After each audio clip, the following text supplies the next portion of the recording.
Hey everybody, we're here. Welcome to the Canary Cry News Talk live stream pre-stream. Glad you're here. We got a great show today. Interesting things going on in the world that deserve our attention, or at least are begging for it. And who are we to deny them that? So the show's going to get started in just about a minute and a half. I wanted to remind you know what? I'll give a super secret sneak peek to the pre-show people.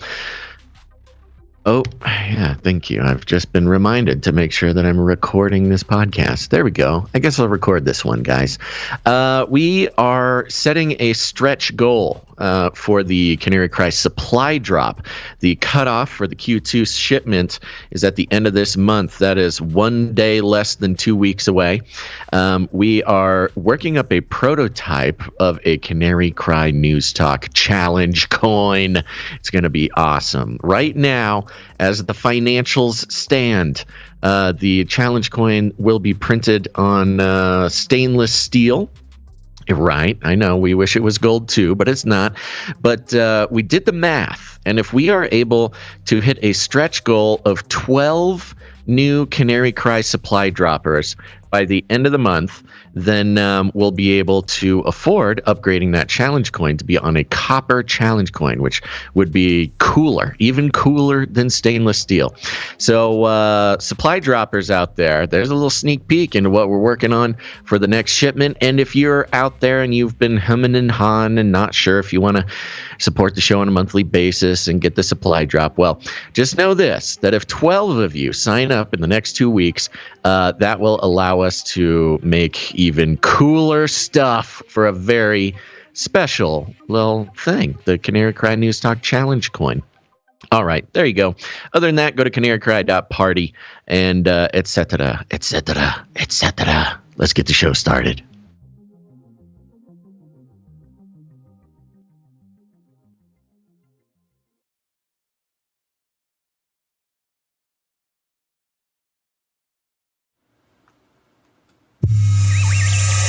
The world is getting crazier. People are acting more and more insane.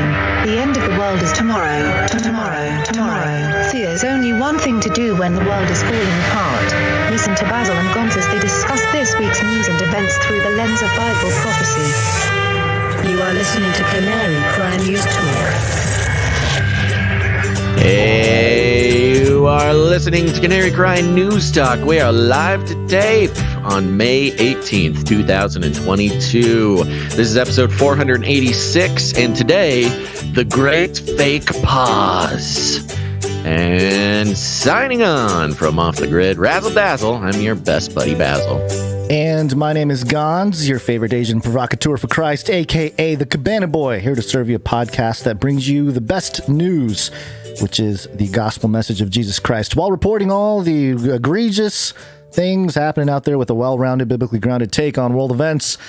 And man, there's so much happening. We had to distill it down to the main things today. Weird day, man. You know, sometimes we not much is happening, and it lets us dive deeper into some longer-term things that we track. But today was difficult. We easily could have done double the show with all the things going on. But alas, we are but humans, and so. Good thing. Good news, though. I believe we did an excellent job of curating what you need to know about today. Of course, we're going to be starting out with some updates on the Disinfo Board, the Ministry of Truth, a little bit more of a dive into the great replacement theory Psyop going on right now. UFOs, of course, lots of UFO news. We're going to be diving into some geoengineering over there in China and what that means for us in the U.S. and around the world. And then after the first break, it's going to get biblical, baby. That's right. How technology and Christianity are going to be interacting here into the future. Some politics, some pharmakia, the shamans of Davos, and then, of course, exploring some news down in Antarctica at the end of the show. So stick around, but we're starting out with our lead stories now, baby. We need a great reset. Learn to use the dark side of the Force. Yes. Dun, dun, dun. Big news, Gonz. And this is, as all big news should, this is so delightfully being presented to us by the Washington Post. Mm-hmm. And the headline is How the Biden Administration Let Right-Wing Attacks Derail Its Disinformation Efforts. Whoa. Does the author of this article, Taylor Lorenz, has she not gotten the memo from Bezos that he's a Republican now? He's right wing. You know what's funny? I believe this Taylor Lorenz woman. She gets. Do you know who this is? Do you know her? Okay, so you have following the story. She went viral recently for something. I forget what it was. She is sort of the poster child for the sort of journalistic victimhood online. Right. Yes. She doxed the Libs of TikTok person. That's right. That was a few weeks ago, in an entirely unprofessional way. And then there was some backlash. And then she was saying, oh, this backlash is just so unfair and it's hatred. And I'm just a girl on the internet. Don't be mean to me. Yeah. Which, she's a very controversial figure. So it makes sense that she's kind of taking the reins on Wapo's disinformation Ministry of Truth reporting here. Yeah. And so here's the news. On the morning of April 27th, the Department of Homeland Security announced the creation of the first Disinformation Governance Board with the stated goal to, quote, coordinate countering misinformation related to Homeland Security. The Biden administration tapped Nina Jankowicz, a well-known figure in the field of fighting disinformation and extremism, as the board's executive director. We know this woman. She sings the Mary Poppins song. Yeah, not well, but yes. Yeah, been all sorts of memes about her. Yeah. She's, a young lady who wrote a book or two. We'll hear about that in a second. In naming the 33-year-old Jankowicz to run the newly created board, nice touch there, the administration chose someone with extensive experience in field of disinformation.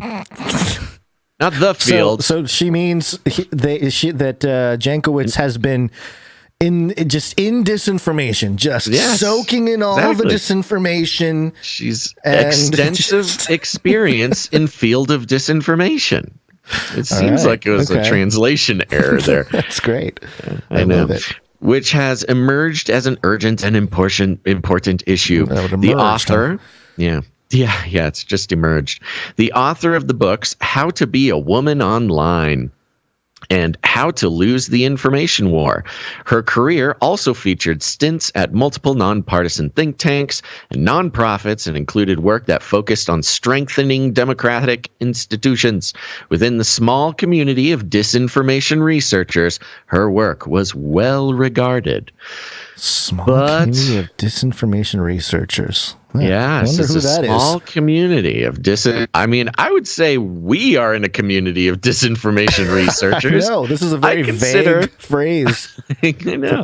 I consider disinformation research to be like our main job on this show. And not just us. There's many people doing it, but it's interesting that how she sees as those who are leading the way with the disinformation research is Jankowicz. But within hours, by the way, Jankowicz is younger than you, Gonz. Yeah. By a not insignificant percentage of her lifetime. So, these are the... not that old, man. Oh, well, what is it? 6 years? 6 years of difference? Yeah, well, if you're 30 years old, 6 years is like 20% of your life, over 20% of your life. Anyways, but within hours of news of her appointment, Jankowicz was thrust into the spotlight by the very forces she dedicated her career to combating. Oh, no. She was thrown into the lion's den. Yes. Oh, she was thrust into the spotlight by the very forces she dedicated her career to combating. So listen to that rhetoric. Yeah, okay. Let's just deconstruct that real quick. So she became the head of a governmental board of truth distribution truth warriors. Yeah. And which is a big deal, considering how big of a deal disinformation, misinformation, and malinformation is a matter of national security nowadays. Right. So, a fairly important role and a big deal. But it wasn't the government or Biden or her acceptance of this job that thrust her into the spotlight. No. It was the right-wing extremist Russian propagandists that put her in the spotlight, which is just a ridiculous notion, and in classic Taylor Lorenz style, considering becoming a public figure, a government official, and having people talk about you on the internet means you are being attacked by right-wing extremists. I mean, it is. You can see why Taylor Lorenz was the one to be chosen to write this article. Because, so there you go. Yeah. Jankowicz was thrust into the spotlight by the very forces she dedicated her career to combating. The board itself and the DHS received criticism for both its somewhat ominous name and scant details of specific mission. Homeland Security Secretary Alejandro Mayorkas said, quote, "It could have done a better job of communicating what it is and what it isn't." We've all heard that clip. It's really embarrassing. But Jankowicz was on the receiving end of the harshest attacks, with her role mischaracterized as she became a primary target on the right-wing internet. Oh, there's a right-wing internet. There's a right-wing internet. And again, because this is what we do, just notice a very strange detail. Primary target on the right-wing internet. Right and wing are not capitalized, but internet is capitalized. For some unimaginable reason, internet is capitalized. I don't know why. It's just usually strange. It's a spell check thing. You can't type internet in any kind of Word doc without it telling you. Is it a proper noun? It is. Internet is a proper noun. I believe so, yeah. Let me double check that. I've never heard that before. Let me check. She has been subject to an unrelenting barrage of harassment and abuse, while unchecked misrepresentations of her work continue to go viral. Oh, boy. Now, just 3 weeks after its announcement, the Disinformation Governance Board is being paused, quote unquote, according to multiple employees at DHS.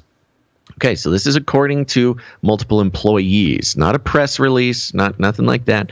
Capping a back and forth week of decisions that changed during the course of reporting of this story. On Monday, DHS decided to shut down the board, according to multiple people with knowledge of the situation. Great, don't name any sources. That would be, what they call journalism, Taylor.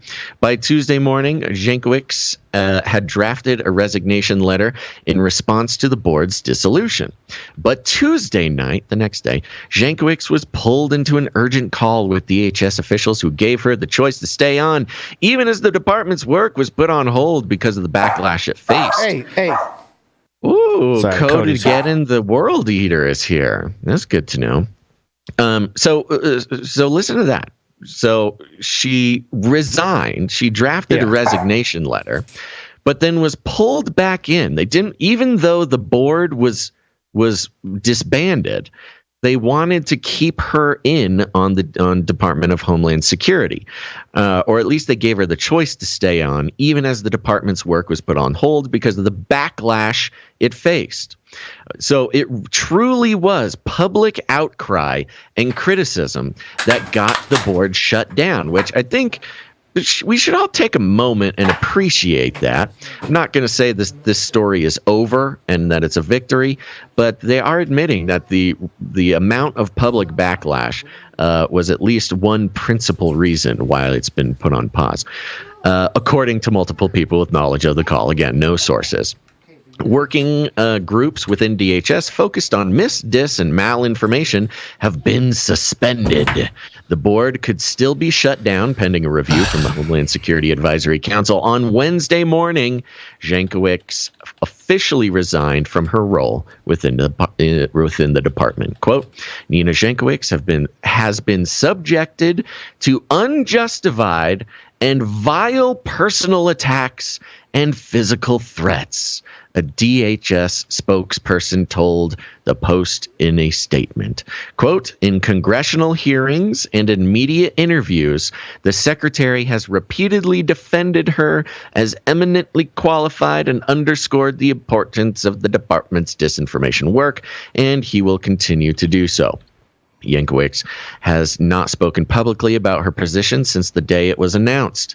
Jankowicz's experience is a prime example of how the right-wing internet apparatus operates, where far-right influencers attempt to identify a target. Now, listen to this. This is one of the bigger parts of this article where you have these disinformation researchers, right? And now what you're about to hear is a result of this disinformation research. They've broken down the strategy of the far right internet and how they take down government institutions. Let's see here. I'm going to start it over. Jankowicz's experience is a prime example of how the right-wing internet apparatus operates, where far-right influencers attempt to identify a target, present a narrative, and then repeat mischaracterizations across social media and websites with the aim of discrediting and attacking anyone who seeks to challenge them. Exactly what? Does that sound familiar to you? Number one, exactly what Jankowicz is doing here, but also what the Disinformation Board was basically prompted to do. And also specifically what Taylor Lorenz has built her entire career on. It also shows what happens when institutions, when confronted with these attacks, don't respond effectively. Mm-hmm. Now, I'm not going to read the whole article. The rest of the article goes into how they're very upset that when Jankowicz was being sort of rightfully investigated by the public, that the Department of Homeland Security did not come to her rescue. How sort of personal issues online, personal, let's even in their words, things like personal harassment or having your credentials called into question on Twitter, or people making funny videos based on pretty offensive musicals that you've sung in the past and made videos about and posted on TikTok.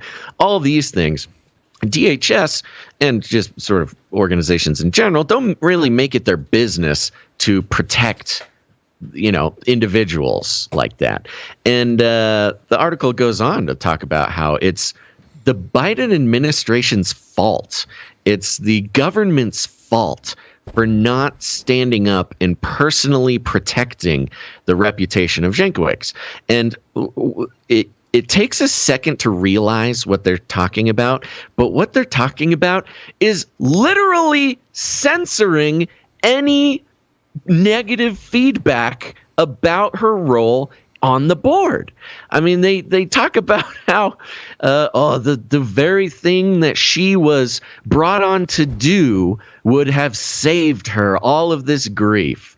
And they just go on to say, hey, you know what? Biden should have censored the entire internet to make it so nobody could question her role at the Ministry of Truth. And that is the sort of beautiful. Are you there? Or did I cut you off? Conglomeration. Oh, no, you cut yourself off.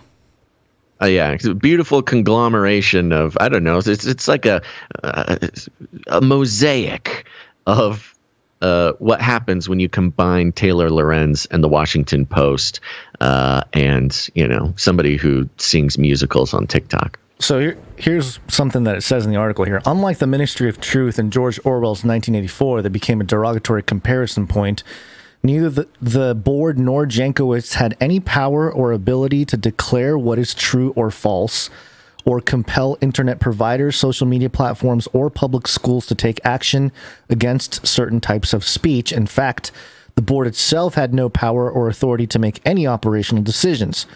Which is like, yeah, but they would be used as like a report to inflict law or whatever it might be. So, yeah, okay. So we broke it down a bit. They don't have authority as in some sort of like legal power wielding authority, but they would be the contact, the influencer board to tell the authorities what to do. I mean, that was the whole point. Even in the explanation when they're like, no, it's not the Ministry of Truth. It's just the people who tell the Ministry of Truth what to do. See, it's totally different. Right. The DHS spokesperson is quoted here saying the board's purpose has been grossly mischaracterized. It will not police speech, quite the opposite. Its focus is to ensure that freedom of speech is protected. Yeah, some nice double speak there. No, they're not here to censor you. They're here to make you more free, make your speech more free. So this is interesting news. Now, it does say that it's just been on pause, it's been put on pause, which is a wonderful, way to take a step back, take the heat off of the board, take the heat out of Jankowicz, and let the pot sort of simmer down a little bit. And then they can bring it back sort of quietly without making such a big hullabaloo about it. But Glenn Greenwald had a great thread over on his Twitter, basically pointing out not only the problem with Lorenz being the one to write this article, but the very notion that questioning someone put in charge of censoring the internet, questioning even just on a professional level their qualifications amounts to right-wing extremism is just a really scary thing. And Lorenz, again, right in the article, is talking about how, see, this is why we need the Ministry of Truth, so that the Ministry of Truth doesn't get, doesn't get any negative press. But for now, it's on pause, and we'll just see what happens. Yeah, this article just goes on and on and on, and just rambles about all the things. It's just crazy. They bring up GAB and DHS, and my goodness. They lay it on thick. They lay it on really, really thick, and it's very long. Yeah. So there you go. Now, along the same lines, I did want to bring. Do you want to read this article? I wanted to show these pictures that I sent you. Yeah, well, I got the pictures here. You want to mention? You talk about the picture first. I made a little montage here for you. Okay, good. So last episode we talked about as a result of the Buffalo shooting and the shooter, which has all sorts of inconsistencies and strange things going on with it. It was used mainly as an opportunity to connect Republicans with a sort of an established racist ideology. And, the shooter, it was not a lone wolf. He was a mainstream Republican, and great replacement theory is a regular Republican thing. And they were sort of combining two different theories into one to make the case that all Republicans are sort of secret racists. Now, of course, everybody's aware of the idea of the sort of political replacement theory, where if you, for instance, in the example of letting in immigrants, making immigration easier, specifically in the context of Democrats, wanting votes and making quote unquote illegal immigration easier. And protecting illegal immigrants has a political benefit, because if the Democrats let you in and give you a driver's license and all these wonderful things, then you're going to vote Democrat. That's the sort of political replacement theory. The great replacement theory is different, and I love how they've connected this great onto it. We've had the Great Reset, the Great Reshuffle, the Great Resignation, all the things. Now we got the Great Replacement. And I just have this I was just going through some articles, and I was like, wow, this is just like literally every outlet is posting articles. It's like the memo went out, and overnight, in the span of 24 hours, pretty much every single mainstream outlet, with the exception of a few conservative ones, had an article stating just this. I'll go through. Newsweek, Great Replacement Theory has inspired 4 mass shootings. PolitiFact, what is the Great Replacement Theory? Linked to Buffalo shooter. Los Angeles Times, CNN Business, Uprocks, Deadline, The Ringer, Time, Vanity Fair, The Guardian, Reuters, Rolling Stone, some more The Guardian, HuffPost, NPR, Vice, Rolling Stones, Vanity Fair, just all down the line. There was hundreds of them. So somehow, the day after the Buffalo shooter, committed his atrocities, it seemed like everybody just pretty much had the script all written out, ready to go. The great operation has commenced on the Democrat-Party. It's really a sort of beautiful, it's Psyop that overnight, usually we track these trends all the time. This is a trend that we would have tracked anyways. But it usually would take a month or two for it to fully saturate the news cycle. And this was strange to us because we've tracked hundreds of trends over the years. And this was the first one that was immediately ubiquitous. Overnight. Yep. Immediately overnight. And let me dig a little bit into this independent.co.uk article because I think there's some points to consider here. So the headline is Inside the Data that Debunks the Great Replacement Theory. Oh, we've got some data that debunks it. Okay, all right. He spoke with great certainty, and yet none exists, even within the racist, trope-filled universe of anger and bigotry into which the alleged Buffalo shooter had stepped. The handrails of hate on which he relied do not survive scrutiny. Handrails of hate. Handrails of hate. That's a good one. I think we got to keep an eye out for that term. Handrails of hate. That's got legs. Yeah, especially because of all this hate talk we've been hearing from Kamala Harris and all these people talking about it. Even judged by its own white supremacists underpinning the so-called Great Replacement Theory that led an 18-year-old man from Conklin, New York, to drive 2 hours to Buffalo and allegedly open fire inside a Allegedly? Really? It's open for the fire lawyers. inside a supermarket where he hoped to target people of color and where 10 people lost their lives does not stand up. In essence, white people are not suffering a genocide in the U.S. and Europe. And even though there is demographic change, admitting a little bit to the fact that there is demographic change, its scale and extent is hotly debated by experts. So it's debated by experts. Scale and exchange. So at best, so far, the Great Replacement Theory is debated by experts. Yeah, so you just said how horrible. There's data to prove it's wrong, but also, it's hotly debated by the experts. So and there's demographic change to give the idea of some credit. Yeah. Furthermore, say commentators and social scientists, even as the U.S. population becomes more racially diverse, there's little likelihood that white people, as a group, will lose the privileged position it currently holds. See, it's not about just the racism or the decline of the white man. It's the white man will still retain power. Yeah. Yes. Quote, which is that is the whole angle on this, which is crazy, but that's what they do. Quote, this event was committed by a sick, demented individual who was fueled by a daily diet of hate, said New York Attorney General Letitia James.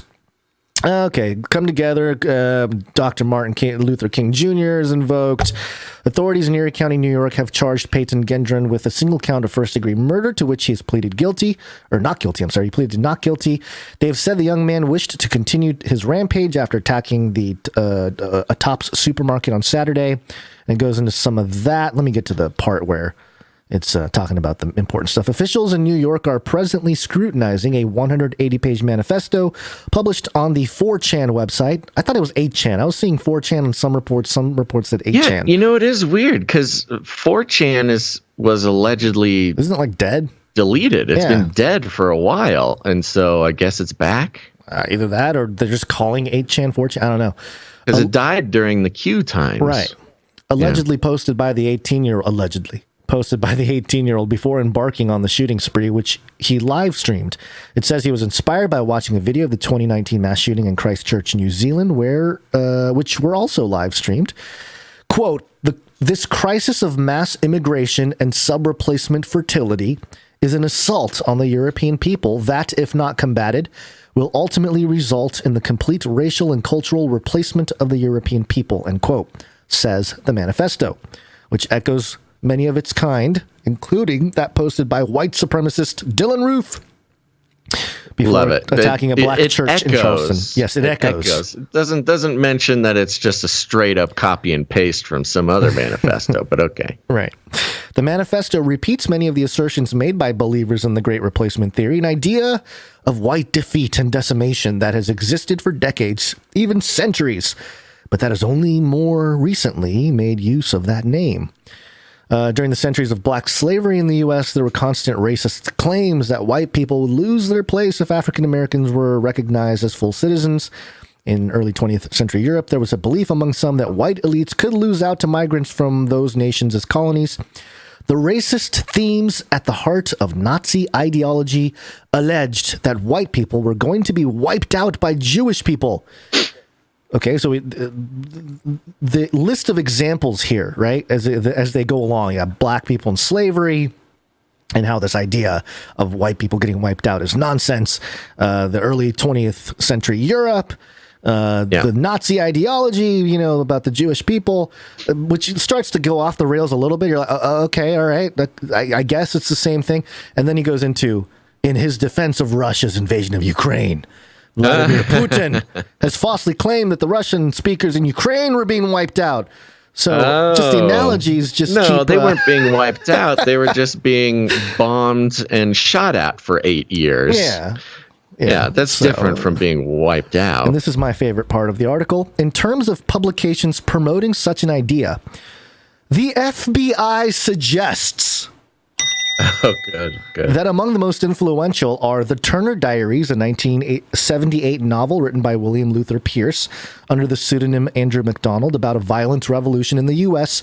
with a race war, and Le Grand Remplacement, or The Great Replacement, published in 2011 by Renaud Camus, a French writer. It's Camus.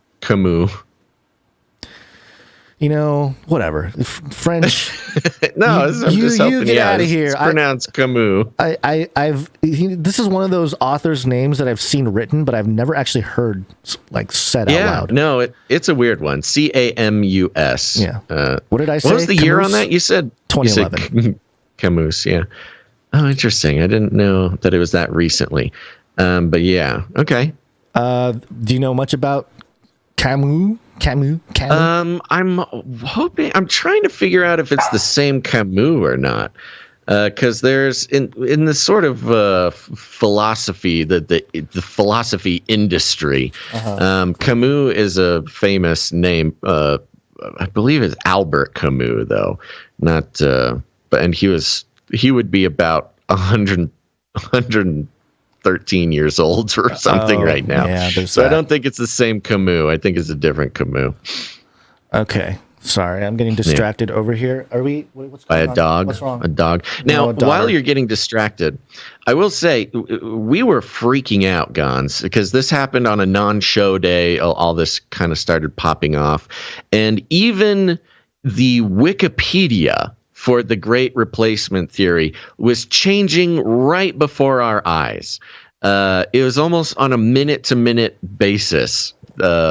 Things were being updated. Articles from that were posted an hour before were being added to the Wikipedia. Now, Wikipedia, of course, is it's no surprise to anybody, and is pretty well known that the intelligence apparatus has a nice presence on on Wikipedia, and so does the mainstream media. It's kind of how they it's part of the apparatus of credentializing information. And controlling the flow of information. So we were, putting this stuff together, these stories together, and literally we're getting updates to the Great Replacement Theory Wikipedia with articles that were being posted less than an hour before. Right. One from CNN got added in there.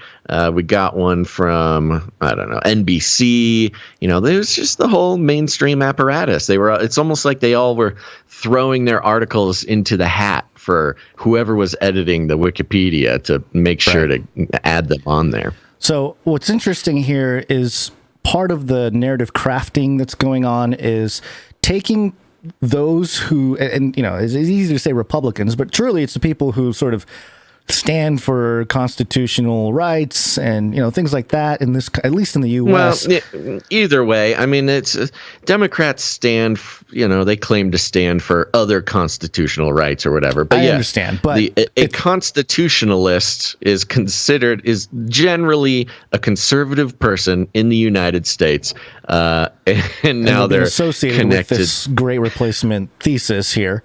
Yeah, which is not even associated. Like associated isn't even strong enough of a word. Right. They're just being told that's what they are. They're just full on being categorized as racist extremists, right, just for being a Republican. So they bring up Carlson, they quote him, they quote Matt Gaetz, and then it goes on to say this: the demographics of America are certainly changing. The Census Bureau said in its most recent publication, quote, the white alone adult population age 18 and over went from 74.7% in 2010 to 64.1% in 2020. That's a 10% drop. In contrast, the multiracial adult population increased from 2.1% in 2010 to 8.8% in 2020. Okay, so saying, all right, the Census Bureau does show that there's a decline. So the demographics technically are moving in the direction which the Great Replacement Theory predicted. It would support the idea. Yeah. You can take the extreme sort of conclusion to the trend would be the Great Replacement Theory. Yeah. Okay, but I continue on with this article. But Richard Alba, professor of sociology at the City University of New York and author of Remaking the American Mainstream, tells The Independent that the statement is misleading. The seemingly dramatic decrease, he says, is less about a shift on the ground than a shift in coding by the Census Bureau and a decision to allow people. So kind of like COVID. Yeah, a little finagling with the statistics counting there. COVID. Yeah, it's just it's codes, man. It's just data processing. Yeah, allow people to choose to report more than one race to indicate their identity. Quote, I think that the Great Replacement Theory, like a lot of common alarmist to white ways of looking at demographic changes, is premised on a binary view of society, which is that society is made up of two ethno-racial components, whites on the one hand and non-whites on the other hand, which is funny because the only people doing that are like the people that are saying that this, the people that are believing this theory. Quote, the loudest proponents of this idea are liberals. I love this too. Quote, what that distorts is the amount of mixing that's going on in the United States today. That is to say, whites and non-whites forming families, having children. Yeah, isn't that a point for the Great Replacement? Yeah, wait, I don't understand. Sorry, I was like primed to think you were going to say one thing, but you said something else. I know. It's just it's a little trickaroo. What a fun little trick they played on us. Okay, let me read it again. So he thinks the Great Replacement Theory, like a lot of common alarmist to white ways of looking at the demographic change, is premised on a binary view of society, which is that society is made up of two ethno-racial components, white and non-white. What that distorts, the white, non-white binary, false binary view of society, is the amount of mixing that's going on in the U.S. today. That is to say, whites and non-whites forming families, having children. Again, I'm reading this going, wait a minute. Yeah. You just spent all this time telling us how this false theory, the evidence suggests that this theory about the decline of the white thing is just nonsense. But then the person saying that it's nonsense, this professor, says that it is happening. Yeah, I don't know what it is, but the way that this is written, and I don't know if it's on purpose or not. I suspect it is. Literally is sabotaging. Yeah, it's sabotaging my brain before I can even. Yes, I had to write this. I had to map this out to know. Yeah, to comprehend what was going on. So, yeah, the census affirms the Great Replacement thesis in terms of numbers, in terms of trend, right? With the white male over 18. The momentum is in the direction. Right. The momentum is in the direction. The professor denies that the report is accurate and then goes on to give talking points that would support the thesis. That's what just happened there. So it's very what is going on? But it's like a triple flipperoo. Oh, I think it's meant to confuse people and or confuse anyone trying to pay attention. I'll say that because people not paying attention won't really pick up on these confusing details. You just let the headline wash over you, and it doesn't matter what you read. Yeah. Some estimates suggest that white people in the U.S. could become "quote unquote" minority white by 2045. The year that the Russians are going to upload our consciousness into the machine. Yeah, great year. Yeah. Meaning that year, whites will comprise 49.7% of the population, in contrast to 24.6% for Hispanics, and all the other percentages. Alba, who most recently published The Great Demographic Illusion, Majority, Minority, and the Expanding American Mainstream, says there is far less certainty about when the U.S. becomes majority minority. So, and I won't read the rest of it because we're sort of out of time. That's great. I know. So he's saying, minority. So he's saying that it's gonna happen, but his whole thing is like, well, it's not happening at the alarming rate that these crazy people shooting up black people are saying. Well, and that's an interesting point because does seem to be what he's saying, but what I'm unaware of a timeline put on the Great Replacement theory in its racist version. Is there a timeline? Are they giving it's going to happen in 3 years instead of 15? So I've read some 15 is not that far away also, by the way. Yeah, so there's more to this article that I would love to dig into. It's just I don't know. You can read it yourself, and I think you can. You got to hit that Psyop jingle is what you got to do. I do. Let me just mention this though to your question, the origins. I've seen a lot of people mention this theory, which is the Kalergi plan. Have you heard of the Kalergi? Maybe Kalergi. Yeah. Which is basically the Great Replacement, isn't it? Right. Wasn't that a European? Codenhove Kalergi conspiracy, right? And Wikipedia claims that the whole theory is false because it is a modern right interpretation of this guy's quote from a book called the Praktischer Idealismus, and the quote is, quote, "The man of the future will be of mixed race. Today's races and classes will gradually disappear owing to the vanishing of space, time, and prejudice. The Eurasian Negroid race of the future, similar in its appearance to the ancient..." I know, it's a quote. "To the ancient Egyptians will replace the diversity of peoples with a diversity of individuals."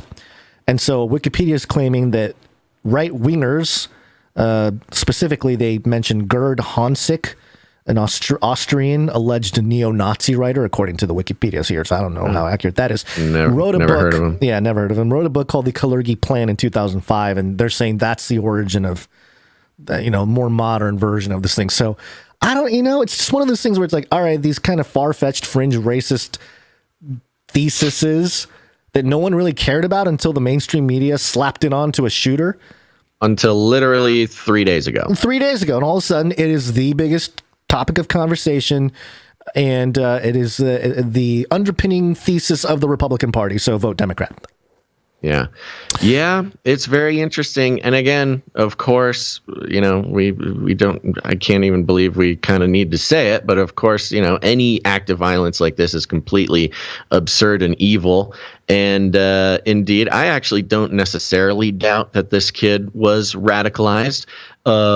But, as maybe by the FBI, since they knew exactly what books it came from. Exactly. Almost certainly had a hand in that, as they do with almost every radicalized young person committing a crime in recent years. And that's not conspiracy theory. There's great mainstream reporting on that. Yeah. And so, but the fact that I think this is part of the Psyop, actually. Yeah. And this theme will come up again later on in the show. Part of the Psyop is the fact that we actually even have to talk about it right now. Exactly. You know, yeah. The fact that we even have to talk about this and just simply trying to examine the trends in I would say a professional way, since it is our profession, to track the trends and see where it's coming from and what the rhetorical strategies are here.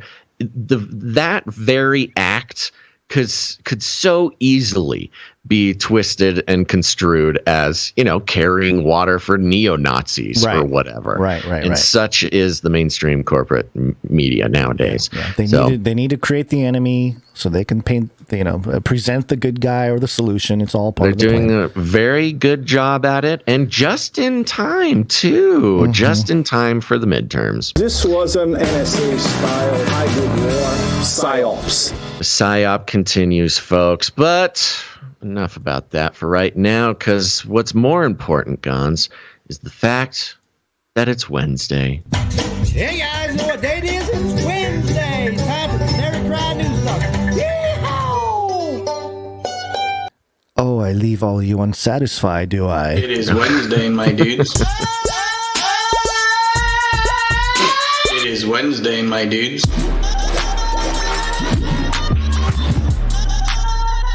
Wednesday. It is Wednesday, my dudes. It is Wednesday, my dudes.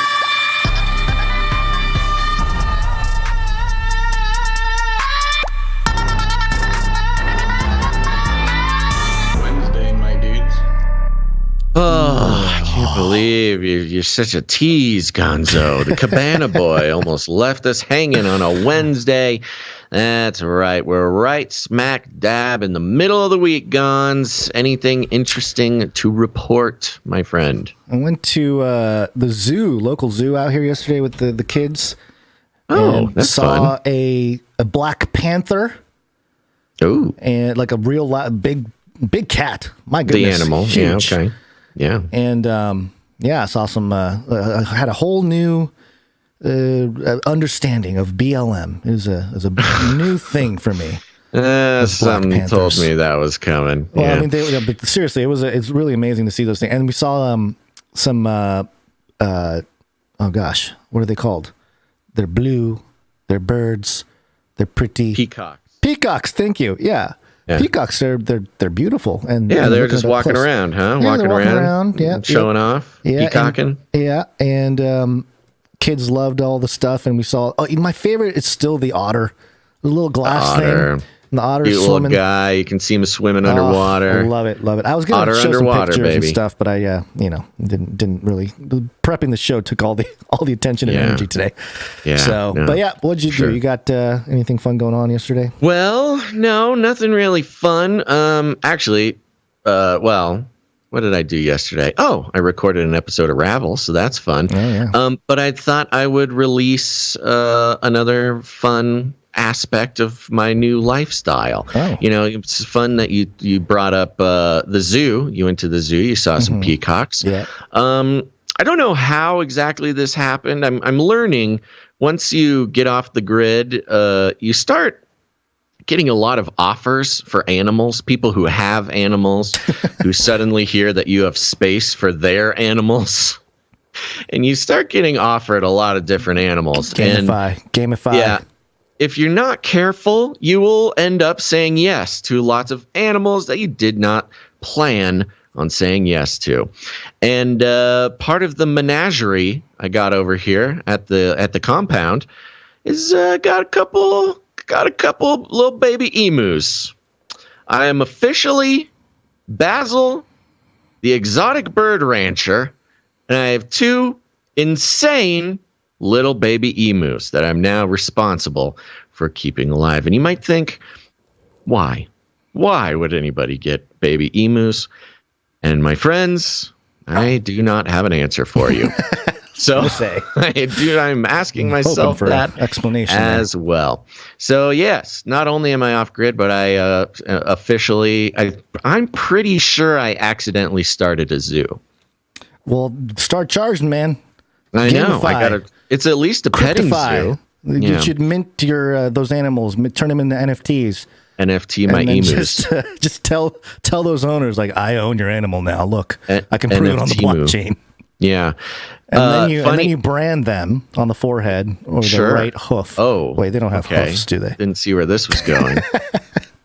I was thinking, if things get tough and I need to find some more, ways to support myself, I was thinking about setting up like a 24-hour live stream of my emu cage. Oh, yeah. That's a good way to do it. People can like donate to the emus, jar, watch them, put some little toys in there for them to play with. I don't know, something I'm thinking about.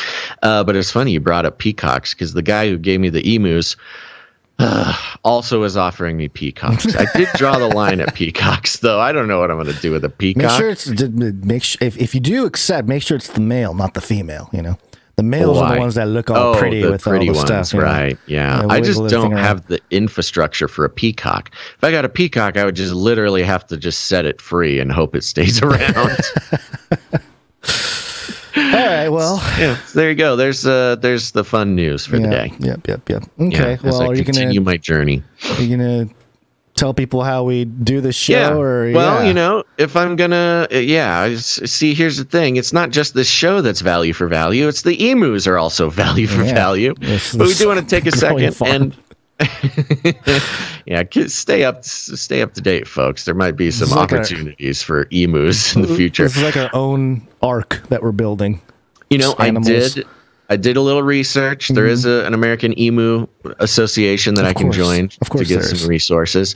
I also learned from the American Emu Association that emus are prime for processing. They say processing. What does that mean? At 15 months. So after 15 months, if I'm not super stoked on these emus, I will go from exotic bird rancher to emu jerky vendor. So we'll see how that works out. Both sounds good. I get the feeling that one will win your heart. Yeah. And that one will do the dirty work for you. The other one will just out in the field. They have a lot of personality, man. They have a lot of personality. And here's the problem with birds. Birds, they don't have any arms. They have weird dinosaur legs. They don't have any other way of participating or interacting with the world around them besides pecking.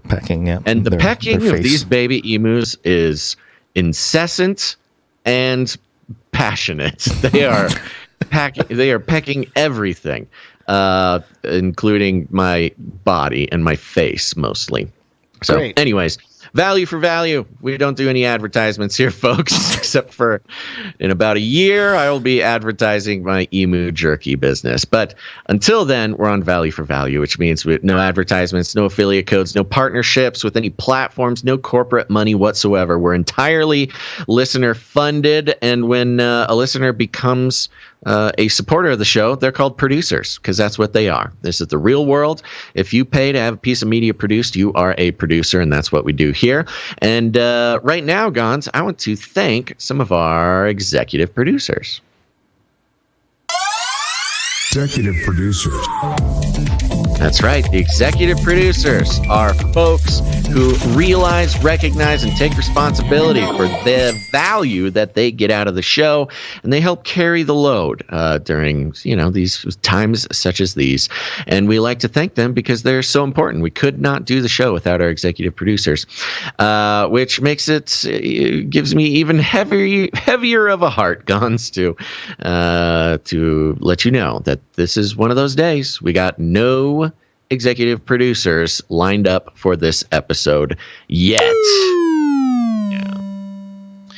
So there you go. We are executive producer list today, but folks, it's not too late. You can head on over to CanaryCry.Radio.com/support. CanaryCry.Radio.com/support.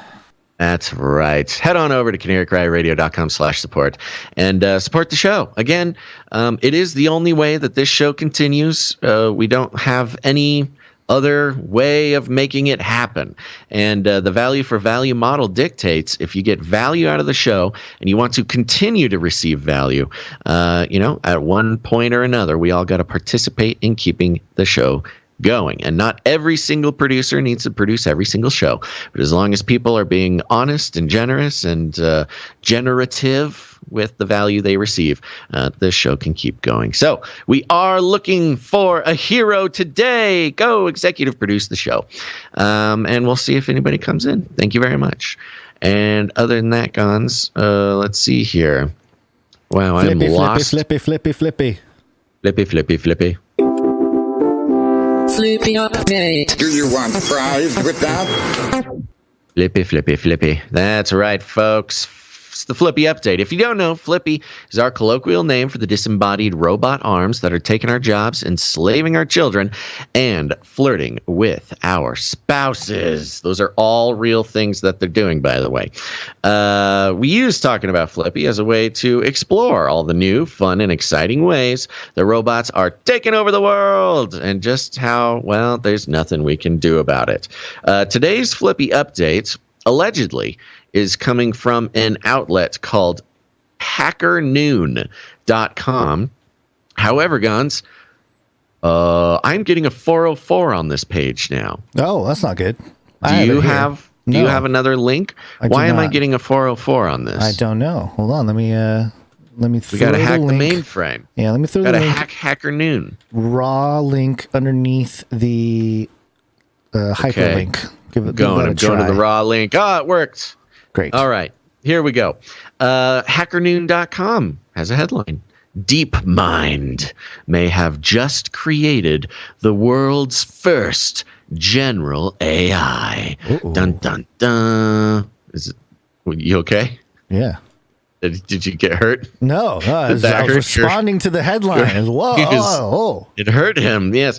So it'll talk a little bit about this, but for those who don't know, general AI is different from the AI that we're used to. AI that we're used to is, AI created with a purpose. General AI is kind of what we think about in science fiction, like Data from Star Trek, right, or something like that. A true sort of computerized personality that can respond to whatever, not just what it was created for. And here's the fun part, Gonz. This general AI is called GATO. I GATO get this AI. Am I right? GATO from DeepMind was just published! ! It is a single transformer that can play Atari games, caption images, chat with people, control a real robotic arm, and more.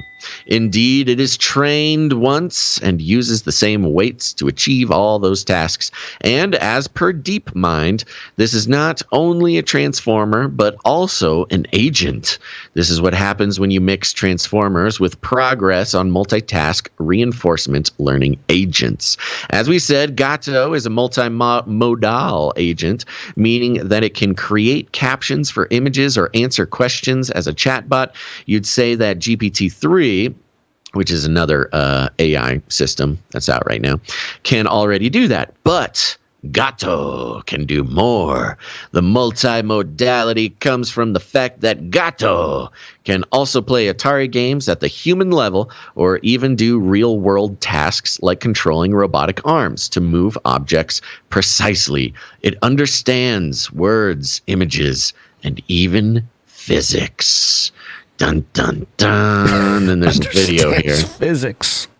That's right. So, so Gonz, Flippy has a brain. This is the one. GATO is the type of general AI that makes the robotic arms that much more dangerous. You say brain. I say more akin to the mind. It's mind, because the hardware is less. It's less of a component here. It's a software, right? So, absolutely. This is Flippy's mind. I mean, it is the mind crazy. of Flippy, and I think once again, Gonzo, I don't know how this works, but the fact that it is named GATO and my obsession with Flippy, the robotic arm, of course, Flippy is going to be controlled by a cat.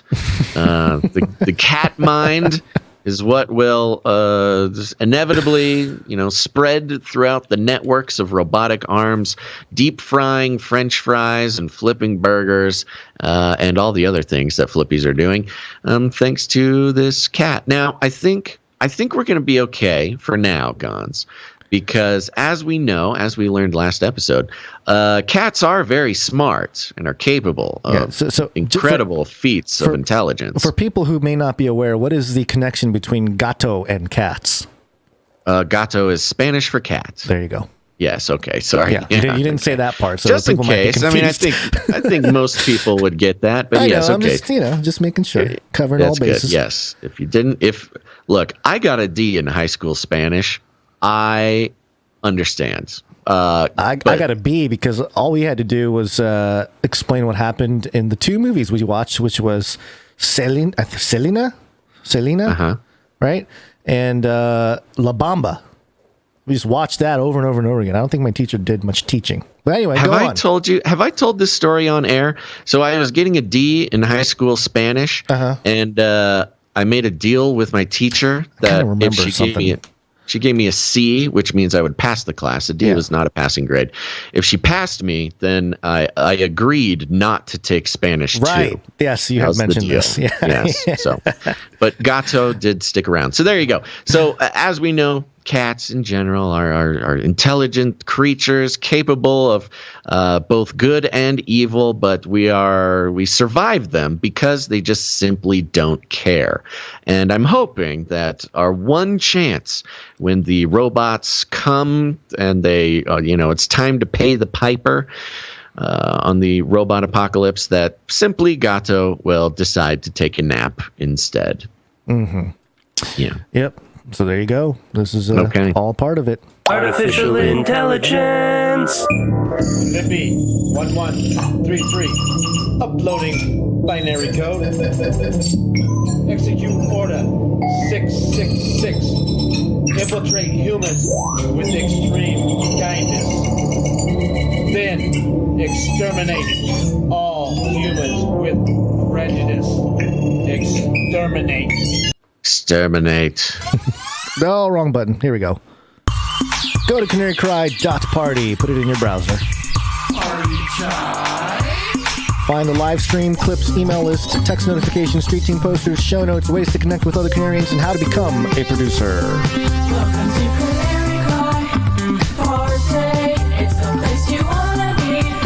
So say, welcome to CanaryCry. Gameplay, CanaryCry.Party.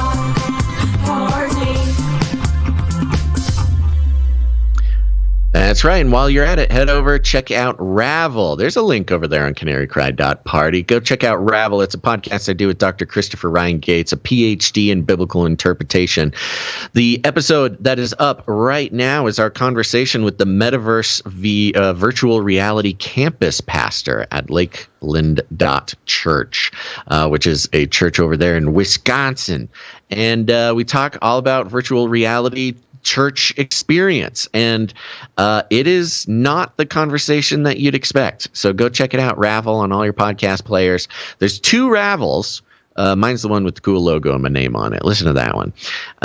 Go check it out. And while you're at it, go subscribe to the Canary Cry Clips channel on YouTube and Odyssey. That's what it is. I almost said Spotify. YouTube and Odyssey. The Canary Cry Clips channel is so lovingly curated by our clip producers who clip out every single show. Every single show. The segments are clipped out. Clips ranging from just a couple minutes to 20 minutes or so. Easier ways to explore the information on the show, to share the information on the show. If there's something on the show that you liked, head on over to the Canary Cry Clips channel and share it out. Share it with your friends, your family, all that kind of stuff. Canary Cry Clips on YouTube. And while you're at it, text the word canary to 877-740-3226. That's the word canary to 877-740-3226 to get text message alerts from me. Yeah, let me text you. That's Canary to 877-740-3226. Okay, that's all the things. Poly.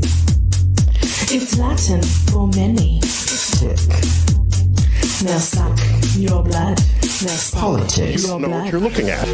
What's driving that thing? It's not a space alien. Aliens. It's unidentified. It has finally happened after We've 50 done it. years of not having the conversation about the UFOs in Congress. The UFOs. They have changed it to the UAP, Unidentified Aerial Phenomena, and yes. it took place. That's the politically correct term. Well, you know who introduced that phrase and that title to the public many years ago? Dr. Martin Luther King Jr. Close. Hillary Rodham Clinton. Oh, really? I did not know that. Oh, she was the first one I recall going. I think she was on Jimmy Kimmel or something like that, and she was like, "UAP, unidentified flying aerial phenomenon, is how you call it now." Oh, sorry, that's a really good impression. Sorry, no, that's really good. That's the kind of thing that gave me in trouble. That might be better than your Trump. So UAP is a Hillary Psyop. That's interesting. Well, it could be part of it. Remember, there's that old photo of Hillary when she was much younger. She's walking and she's got a book in her hand and she's talking to I think she's talking to a Rockefeller or something, and she's got a book about like life in other galaxies or something. I forget the details. I don't recall, but I believe there's you. something. Yeah, there's something there. Anyway, the hearing took place. And there's some clips to consider. This first one here is by Congressman Andre Carson. He's a Democrat, and he's the chairman of the House Intelligence, Counterterrorism, Counterintelligence, and Counterproliferation Subcommittee. He's like he's the super counter man. He's like a jiu-jitsu man. He's the count. Yeah, he's the count. And he was sort of the arbiter here. He's introducing the topic for the day. Unidentified aerial phenomena are a potential national security threat, and they need to be treated that way. For too long, the stigma associated with UAPs has gotten in the way of good intelligence analysis. Pilots avoided reporting or were laughed at when they did. DoD officials relegated the issue to the back room or swept it under the rug entirely, fearful of a skeptical national security community. Today, we know better. UAPs are unexplained, it's true, but they are real. They need to be investigated, and many threats they pose need to be mitigated. You know, it's really interesting because I want people to recognize the parallel of the whole woke left culture. You know, the sort of victimization sort of thing happening here, where it's like all these pilots, they faced ridicule, they were not taken seriously, but now we know better. You know, it's a very which is funny because the reason that they faced ridicule is in the past, anybody interested in UFOs was considered the tinfoil hat wearer. They would be now. I mean, the old school UFO guys are the ones who are now being called right-wing extremist terrorists. Right. And We've moved the category has shifted quite a bit. You're just looking at UFOs 10 years ago. All of a sudden, you're a great replacement racist now. Right. Yeah. And yet, as it's being sort of laid out here, that they are also victims. So we must. It's too long. The stigma has kept us from good intelligence about UFOs. Very interesting dichotomy. Yep. And this next clip here is of Ronald S. Moultrie, the Pentagon's top intelligence official, talking about rigorous scientific analysis to come to the bottom or get to the bottom of what or who or what's behind this phenomenon. UAP are airborne objects that, when encountered, cannot be immediately identified. However, it is the department's contention that by combining appropriately structured collected data with rigorous scientific analysis, any object that we encounter can likely be isolated, characterized, identified, and if necessary, mitigated.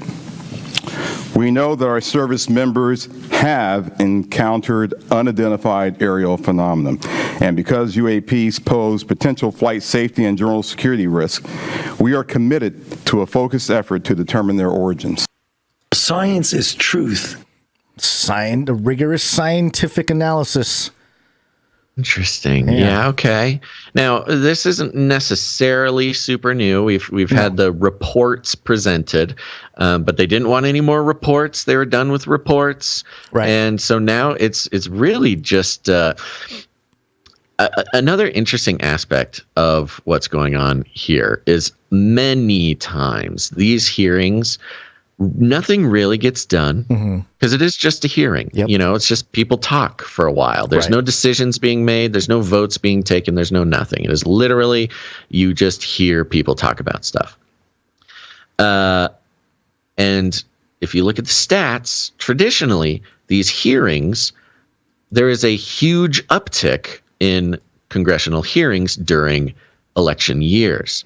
Not because they want to do anything about it, but because it's a chance for different politicians to get some sound bites to use in their campaigns or to use for whatever reason. You know, that's what a lot of these hearings are even for. Right. So while we listen to more clips, I think it's interesting to kind of consider, you know, whether or not anything actually comes out of this. How could this be used in the new political landscape that we're moving into? Okay, so to that point, I got a couple more clips here. This first one, or I guess it's a third clip, but of the two here, is from a Democrat, Congressman Krishnamurti. He's from Illinois. He's an Obama guy, right? Yep. So, and the person responding to him is Scott Bray. He's the Deputy Director of Naval Intelligence. So an interesting back and forth here. And by the way, for those of you watching, there's a little clip of one of the videos that was being discussed where one of the pilots almost hit one of these UAPs. So that's for the visual there, but here's the exchange between Krishnamurti and Deputy Director of Naval Intelligence Scott Bray. There have been no collisions between any U.S. assets and one of these UAPs, correct? We have not had a collision. We've had at least 11 near misses, though. Maybe we'll talk about those 11 near misses or any place where there's close proximity. I assume, or tell me if I'm wrong, there's been no there's no communications or any kind of communication signals that emanate from those objects that we've detected, correct?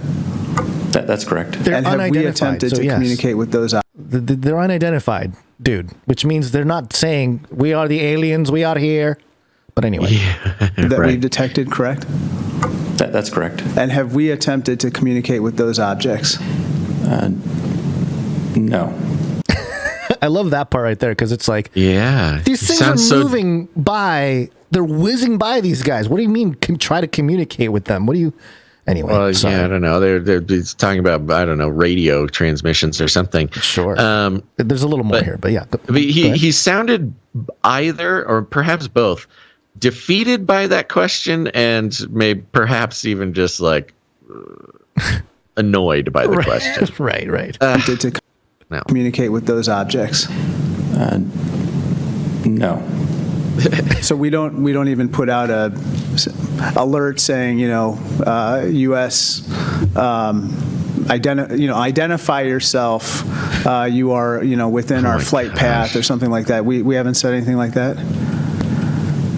We've not put anything out like that. Generally speaking, for example, in the video that we showed earlier, it appears to be something that is, unmanned, appears to be something that may or may not be in controlled flight, and so we've not attempted any communication with that. Interesting. Right. So all this guy cares about is like, have you tried to talk to him? Have you tried talking to it? Have you told him what who we are? Great, it's such a weird thing, right? But what a great soundbite for him. I mean, he's a Democrat. He's a Democrat, long-time Obama sort of agent guy and Obama operative since at least 2000, where he worked on Obama's 2000 election campaign for the House of Representatives. Right. And again, what is the purpose? There's no purpose of this question. I mean, what a silly question, except for it is a wonderful sort of virtue signal to have on the record. Yeah. Because if there are aliens, if there are whatever. The Democrats tried to communicate with them. Have you tried talking to them? Krishnamurti asks. Have you tried talking to the aliens? Let them know, hey, we are America. This is U.S. You're in the flight path. Oh, that'll work with this thing that's zooming by 50,000 miles per hour or whatever. It is a total virtue signal for him to have on the record for when disclosure happens and we're stuck in some sort of will we, won't we go to war with the aliens. Krishnamurti can, during his election campaign, play the clip of him talking about, have we tried talking to the aliens? Yeah, these are the ones that are standing on top of the building on Independence Day, the movie. Where the aliens, they think that they're there with in peace, but they get blown up. Right, exactly. So in contrast to the Democrat, let's go to a Republican Congressman Matt Gallagher. And he asks something else, which, again, it's just so perfect for the Republican to be asking this question. It's also been reported that there have been UAP observed and interacting with and flying over sensitive military facilities, particularly, and not just ranges, but some facilities housing our strategic nuclear forces. One such incident allegedly occurred at Malmstrom Air Force Base, in which 10 of our nuclear ICBMs were rendered inoperable. At the same time, a glowing red orb was observed overhead. I'm not commenting on the accuracy of this. I'm simply asking you whether you're aware of it and whether you have any comment on the accuracy of that report. Let me pass that to Mr. Bray. You've been looking at UAPs over the last 3 years. All I can speak to is what's within my cognizance, the UAP task force, and we have not looked at that incident. Well, I would say, it's a pretty high-profile incident. I don't claim to be an expert on this, but that's out there in the ether. You're the guys investigating it. I mean, who else is doing it? If something was officially brought to our attention, we would look at it. There are many things that are out there in the ether that aren't officially brought to our attention. So how would it have to be officially? Brought to your attention? I'm bringing it to your attention. Sure, this is pretty official. Sure. So we'll go back and take a look at it. But generally, there is some authoritative figure that says there is an incident that occurred. We'd like you to look at this.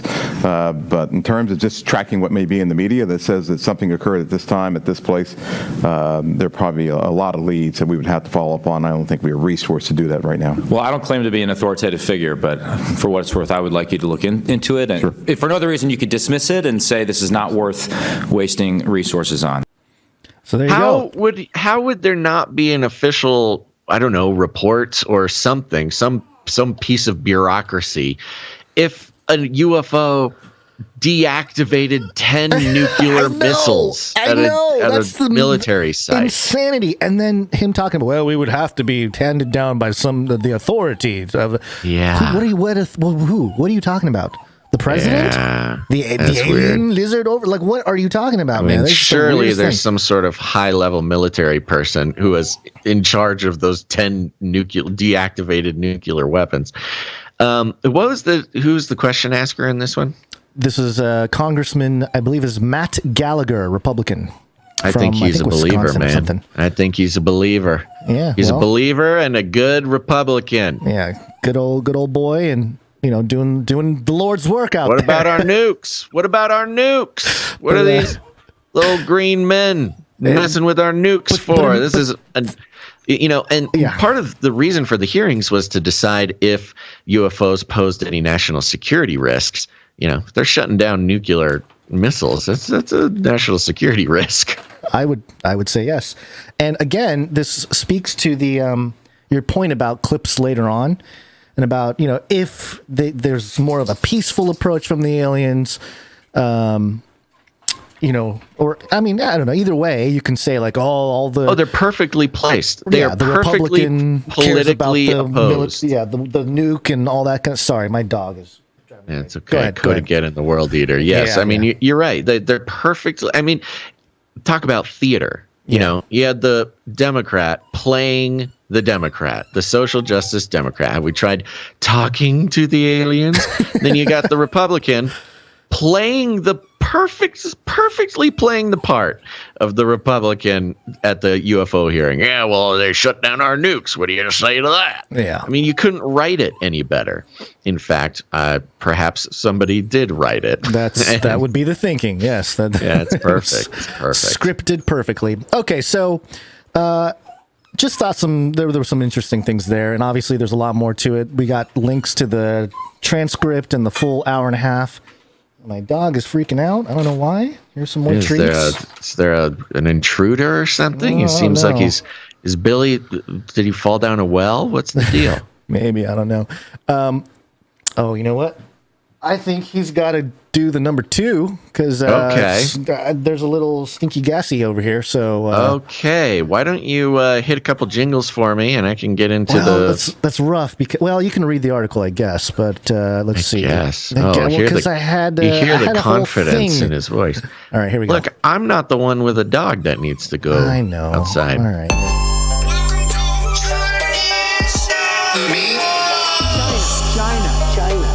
China.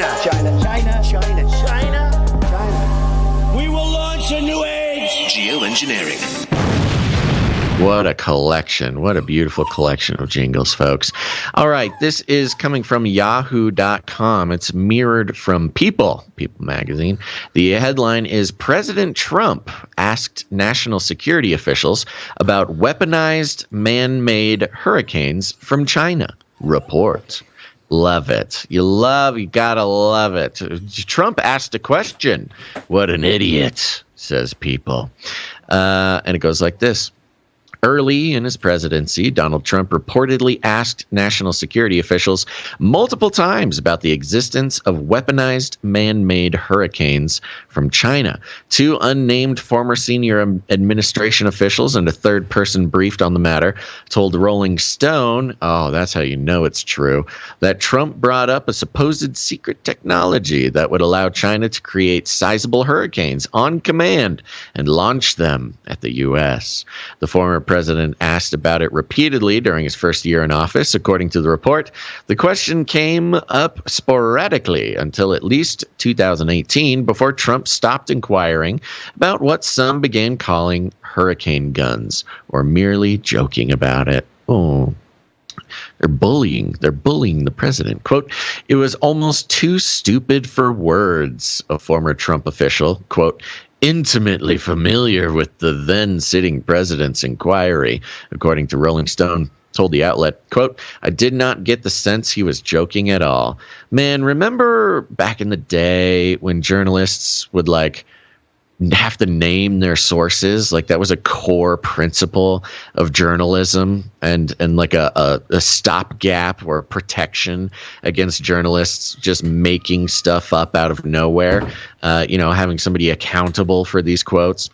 Those were the good old days. And especially Rolling Stone, who now has completely destroyed any credibility that they've really ever had after making up the story about gunshot victims not being able to get into a hospital because of COVID, unvaccinated COVID patients.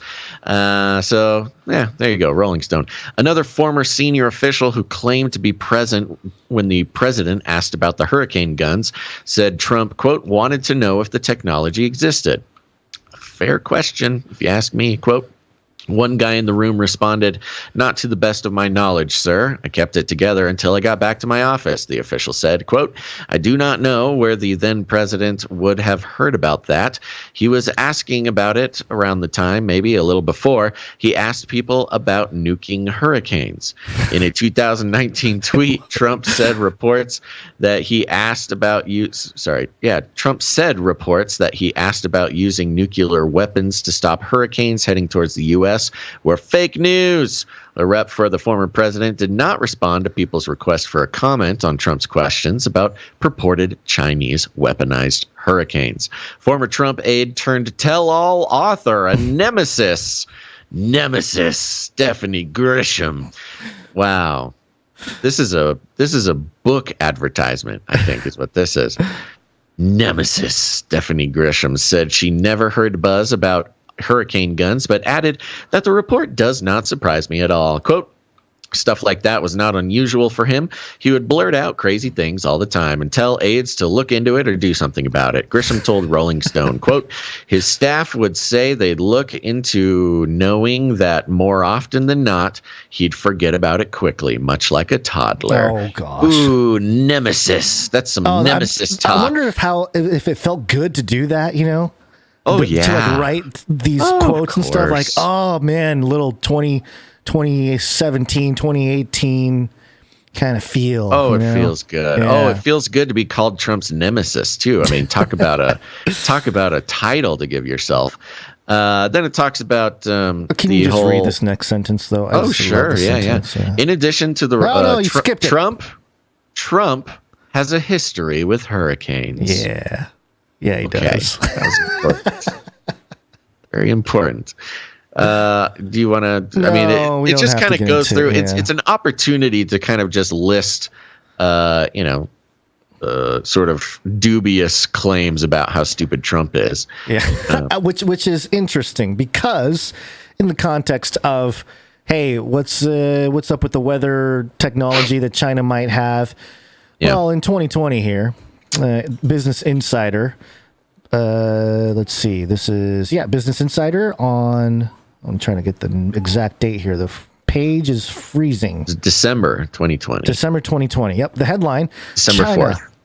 Yeah, the headline, December 4th, 2020. China is massively expanding its weather modification program, saying it will be able to cover half the country in artificial rain and snow by 2025. Oh. So you mean they have weather modification technology? Perhaps it can control hurricanes? It's not a hurricane gun. It's a snowstorm gun, Gonz. Only an idiot would call it a hurricane gun.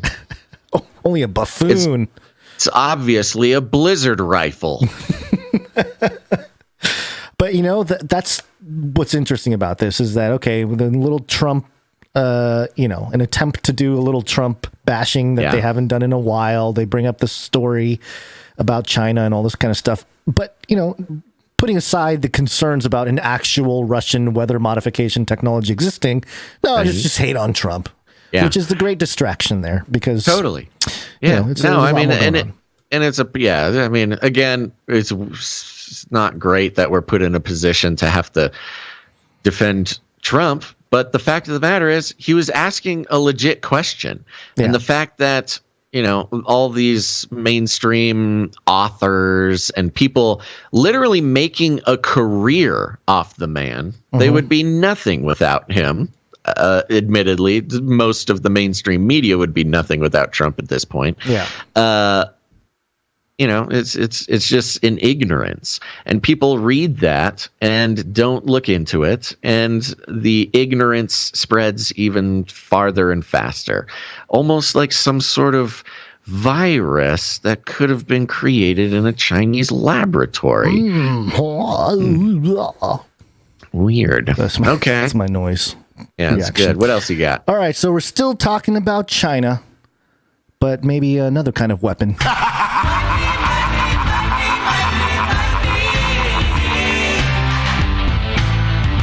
Bitcoin, go to moon.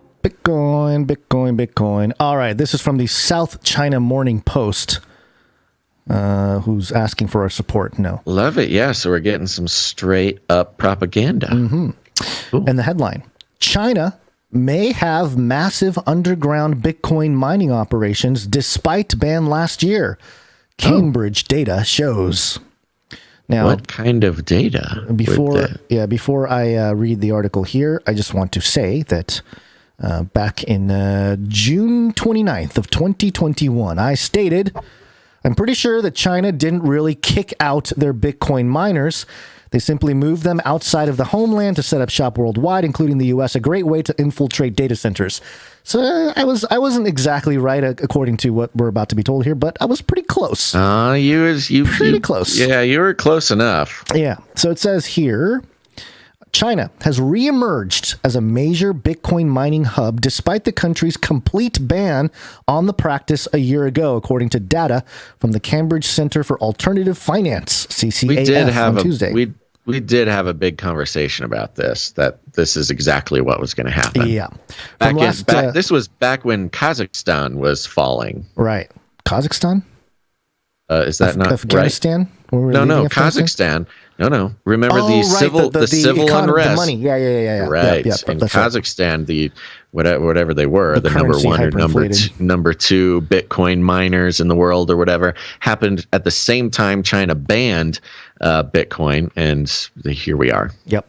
From last September to January, traffic from China accounted for about 20% of Bitcoin's total hash rate, a measure of the network's processing power for verifying transactions and mining new cryptocurrency tokens. The uptick in activity came after data suggested it had fallen to zero in July, following a ban on mining last May. I remember when this happened. Yeah, we did talk about this. We were like, this is at the exact right. same time as the Kazakhstan sort of unrest or whatever. Right. The CCAF regularly publishes the Cambridge Bitcoin Electricity Consumption Index, the CBECI, based on aggregated geolocational data reported by partnering mining pools. Its data shows that mining activities in China recovered quickly last year after showing virtually no activity from China in August. It was back up to 22.3% of the Bitcoin hash rate the following month. And for those of you who don't understand or know too much about this stuff, basically, if a country has 22.3% of the hash rate, there's something called the 51% attack in Bitcoin. If any actor is able to control 51% of the network that's decentralized in all these different locations all over the world, then they can effectively attack the chain. They can make changes or disrupt it or whatever. Take control of the majority of the network. Right. That's the only way to get it, which is actually a wonderful safety feature. It is. But because it costs money to attack it, and so you have to have endless money to attack it. But then if you're an attacker, why would you attack it if it's going to go to zero, not worth anything if you control it? The idea is it would cost significantly more money than you could earn by hacking. Right. And it disincentivizes trying to take over. But anyway, the data strongly suggests that significant underground mining activity had formed in the country, the CCAF said in a statement. Access to off-grid electricity and geographically scattered small-scale operations are among the major means used by underground miners to hide their operations from authorities and circumvent the ban. Which is interesting. Are they circumventing the ban, or are they just doing it more covertly under the watchful eye of the world? Yeah, right. Or is it the government? Yeah, the government. Given the abrupt recovery in Chinese traffic, the temporary lull may have been a result of miners going underground, according to CCIF. Quote, it takes time to find existing or build new non-traceable hosting facilities at that scale, CCAF said.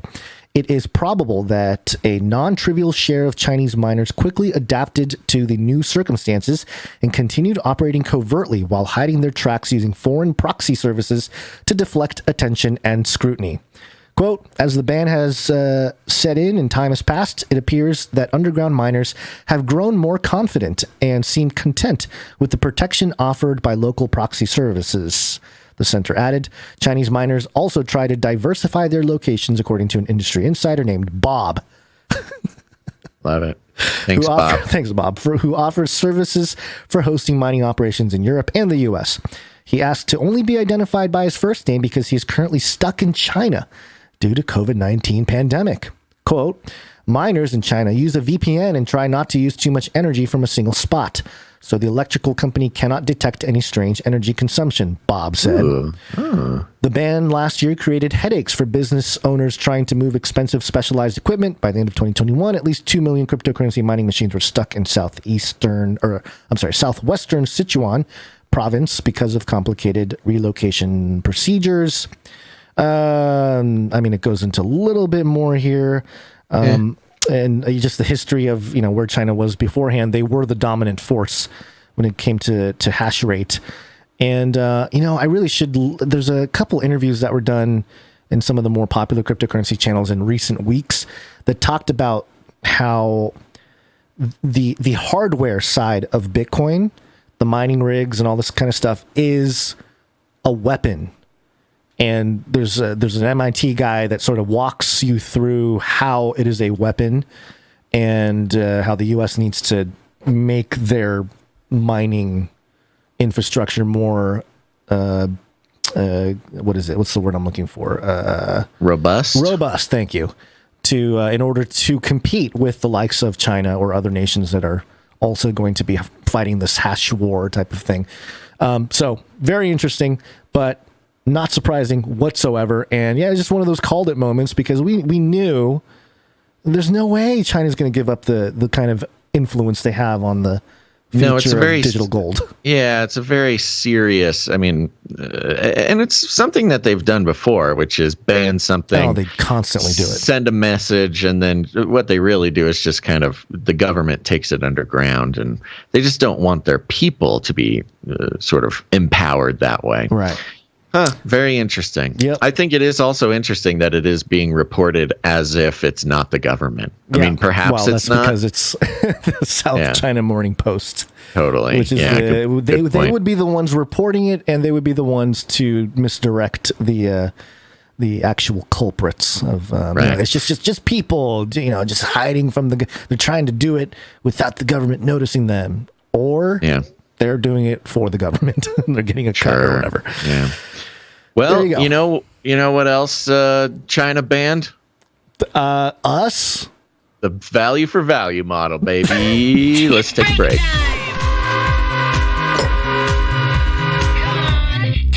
Did they really ban the whole value for value model?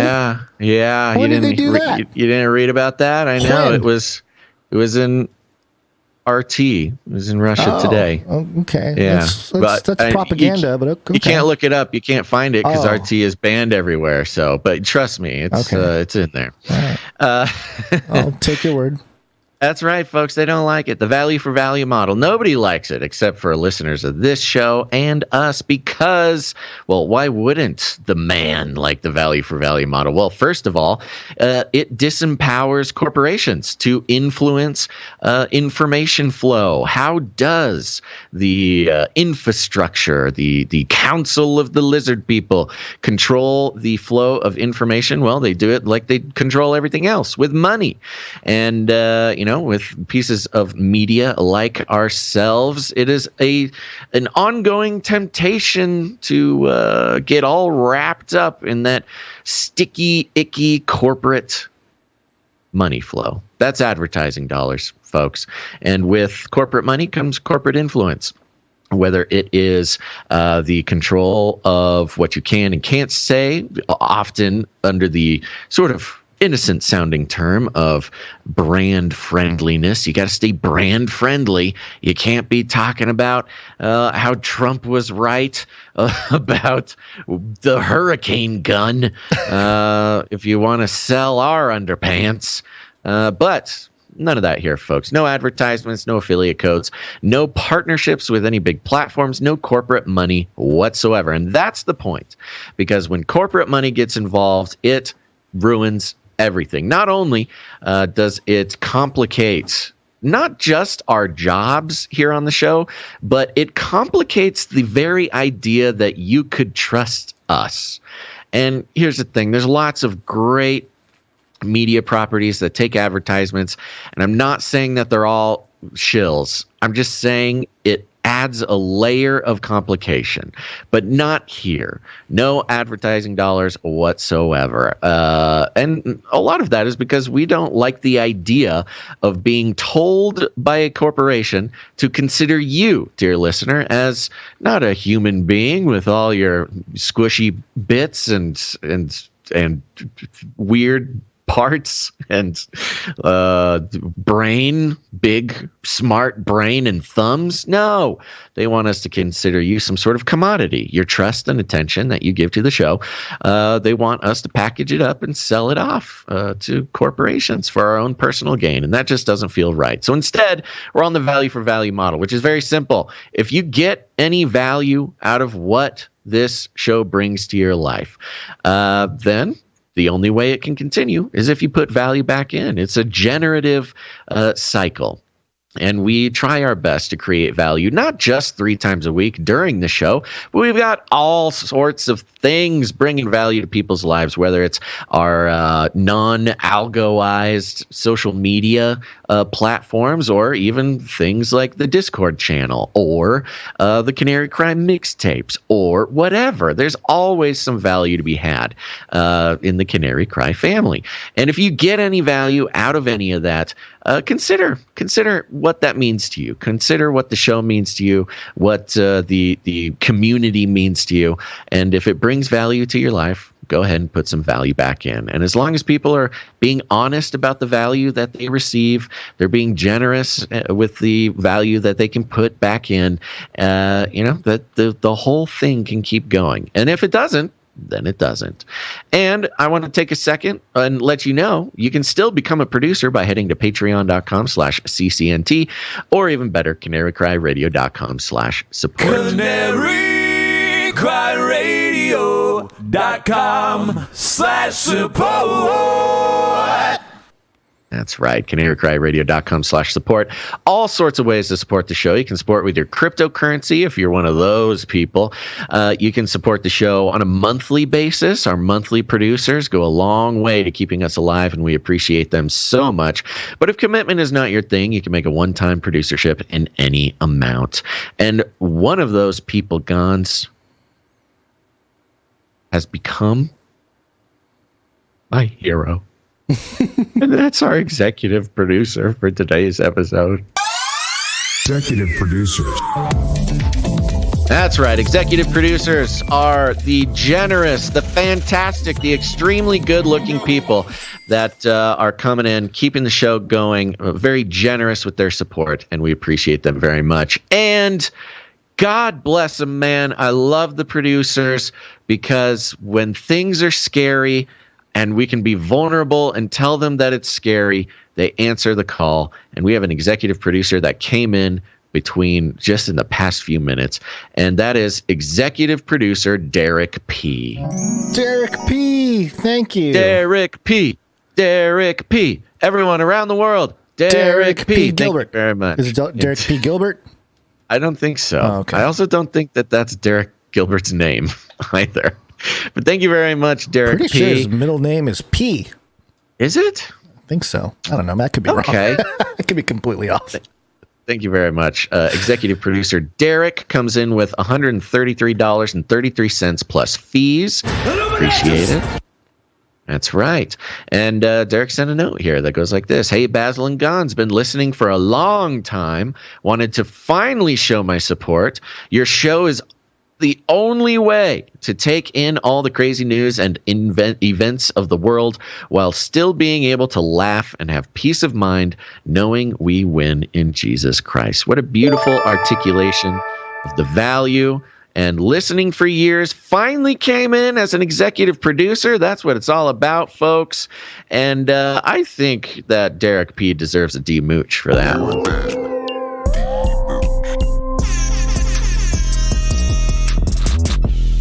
That's right. Thank you very much, Derek P. You are a gentleman, a scholar, and an example for all the listeners out there, perhaps who also have been listening for years and haven't gotten their D-mooch yet. You know, coming in, becoming an executive producer is a great way to do it. I wonder what finally prompted Derek P. You know? Probably the panic in my voice at the top of the show. The fear, that we did not have. The trembling.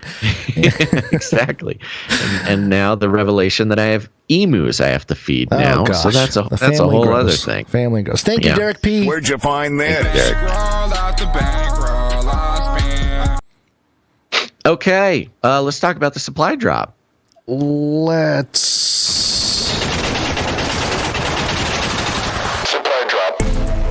CanaryCry.Supply.com. It's getting closer, folks. The cutoff for the second quarter's shipment of the Canary Cry Supply Drop is coming up soon, less than 2 weeks. So let me tell you, go to CanaryCry.Supply.com and sign up for $33 a month. You support the show, putting value back in, feeling like a productive member of the Canary Cry family. But in return, you'll receive even more value because Canary Cry Supply Droppers receive 4 shipments a year of custom, crazy cool, producer designed, artist designed, producer created, made in America, Canary Cry News Talk stuff. And it's awesome. And we have one new supply dropper who I want to give a big old shout out to, and that is our new supply dropper, Laura C. Thank you, Laura C. Appreciate it. Thank you very much, Laura C. Laura C is upside down right now. She's down under. Oh, right. She's one of our Aussies. Thank you very much, Laura C. Thank you. And I want to announce something. We are coming up on the cutoff for the second quarter shipment. And here's some fun news. If you get the newsletter, you saw this picture in the newsletter. You heard about this already. You seen this. You heard about this. But I just got some pictures and video from a talented craftsman who is creating the very first Canary Cry News Talk challenge coin. That's right. And if you don't know what a challenge coin is, folks, do you know like the official? Oh, yeah. See, you're hearing now. This is a video that I was sent of our prototype being laser engraved by a fancy FLIPPY laser machine there. So that's very exciting. You can see it's going to have the Canary Cry News Talk logo on one side, of course. Now, for those who don't know, I have pulled up the Wikipedia page for Challenge Coin. A Challenge Coin is a small coin or medallion bearing an organization's insignia or emblem and carried by the organization's members. Traditionally, they might be given to prove membership when challenged to enhance morale. They are also collected by service members and law enforcement personnel. Historically, challenge coins were presented by unit commanders in recognition of special achievement by a member of the unit. They could also be exchanged in recognition of visits to an organization. So, I believe Tom Horn received a challenge coin. Oh, did he? From, that's fun. I think like the Masons or something. Yeah, it's a very interesting tradition. Challenge coins are because you kind of get them if you're a member of some organization. Could be a police force, could be the military. Tom wasn't a member of the Freemasons. He was visiting the temple, doing reports on it, and they gave it to him and said, "If you have any problems, show the coin." Yeah, I mean it's kind of like the John Wick thing. You get your coin, and if you're ever in trouble, you show your coin, and somebody knows you're in the club. So it only made sense that Canary Cry supply droppers got a challenge coin. And so we're very excited about this. This is the prototype is being made up. We're going to be taking a look at it tomorrow. A very fine producer helping us out here. And here's the thing. Right now, the challenge coin is going to be printed on stainless steel blanks. Okay? This is mostly, actually entirely due to cost concerns and supply chain issues. But here's what we considered. Our other option right now, the other achievable option, is to do it on copper, which I think would be very cool. Plus, it would also have some actual sort of, tangible value. I mean, copper, a big hunk of copper like this in some sort of apocalyptic situation is actually worth something. So I thought that is a good idea. But copper is significantly more expensive to do. So we are working up this prototype. We're getting close to manufacturing date. And here's the thing. We decided we're going to do a stretch goal, okay? In order to cover the expenses of upgrading to making all the coins into copper coins instead of stainless steel, we did the math. We need exactly 12 new supply droppers to sign up in the next 2 weeks. That is 12 individuals. I thought that was actually a very interesting number. We're making a call out for 12 people to join the supply drop club. And here's the thing. The whole point about the supply drop is we create value. We do the show. You put value back in. with the supply drop, this producer amount, then we use some of that value and we return value with the supply drop shipments. And this is another case where joining the supply drop actually creates even more value, not just for you, and not just for us, but for every person who has signed up as a supply dropper right now. So if we can get 12 people to sign up in the next 13 days, then we can upgrade it to the copper coin. I would really love to do this. I think everybody will be very happy. All the current supply droppers will be very happy to get the copper version.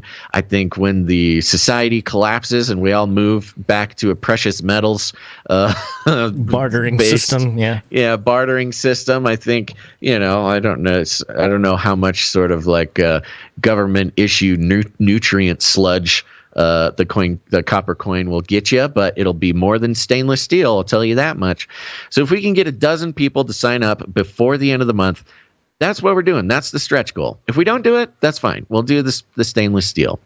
But if you've been thinking about joining the supply drop, now's the time to do it. Everybody will be very thankful. I just dropped the link to sign up for the supply drop into the chat.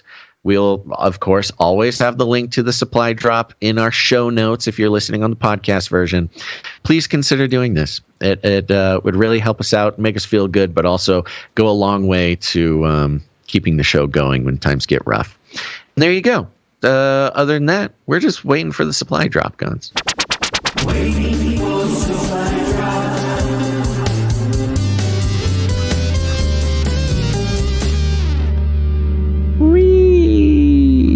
Plus, it'd be fun to show off at meetups and stuff, You got everybody showing up with your challenge coin at the meetups. How do we get the challenge coin to be the coin that flips who gets the ball at the Super Bowl or who gets the kickoff at the Super Bowl? I know a guy. You know a guy? Good. Let's make that happen. I know a guy. Yeah, I'll get him one of the coins. Great. Okay, let's do it. We got some more producers. And thank you all so much for producing the show. Starting with... Oh, it's not letting me log in. Isn't that nice when the cyber pandemic hits right when you're about to thank people for keeping our show going? There we go. Oh, nope, it's happening again. This is fun. This is a fun time for everybody. Do you want me to start it? No, I got it. I'm in now. It loaded. No, just keep looking good, Gonz. That's what you're here for. First off, I want to thank producer Nicholas B. Thank you, for Nicholas coming B. in. Yeah, Nicholas B. Now, I don't know if he meant to do this. If not, we're happy to refund one of these. But Nicholas B. came in twice in the amount of a secret number because it is a nice round number. And for those who don't know, when you come in with a nice round number, that's your signal to us that you'd prefer we didn't read the amount, which is what Nicholas did. So thank you very much, Nicholas B. Thank you, Nicholas B. If you don't mind us reading the amount, you just put something funky in there. A lot of people put in 33 cents or you do it a special date or something. That lets us know you don't mind us reading the number. Next up, we've got producer Michael G. Michael G. Yeah, Michael G came in with 33.33 plus fees. Thank you, Michael G. Illuminatus. It's not playing. Illuminatus! All right. The note, it is WMD. Yeah. It is Wednesday, my dudes.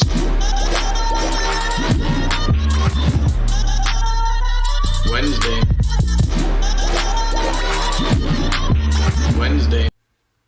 That's right. It is. Thank you, Michael G. He says, since Basil is now off the grid, I think it's only right that Gonz should take over the mantle of video gaming insight and start streaming some battle royales. You want to start gaming, Gonz, on the Twitch channel? I could. You could. He is physically capable of that. Yeah, I am physically capable, although... I don't know if I like the premise of this question, though. Just because I'm off the grid doesn't mean that I can't game. Okay, admittedly, I haven't been gaming. I've got animals to keep alive now. You got your own real-life game going on in your barn I'm there. Playing Zoo Tycoon. Yeah. Honestly, going off the grid is very much like a video game. Like, it is like the every little thing, food, water. Exactly. The task to reward relationship is much more real now than it has ever been. That's basically all video games are, is a task reward cycle. Right. That's right. With bright colors and sounds lots of or whatever. reward, lots of what is it called? Serotonin? No, what is it? What's the thing that going off in your brain? Dopamine. That's it. Yeah. And I don't know. I've yet to get the reward from these baby emus, but I'm imagining someday it will happen. Next up, you should just stream your life, and that'll be the game. Yeah, that'd be nice. There Except for I'd have to wear a virtual reality headset, which, again, what a beautiful, ironic piece of art that would be. All the time, yeah. Real life in virtual reality with Basil. Next up, we've got producer Morv, who's on a 92-episode streak. Morv? 92? Yeah. My goodness, I don't even know what button to press for that one. He's getting there. Well...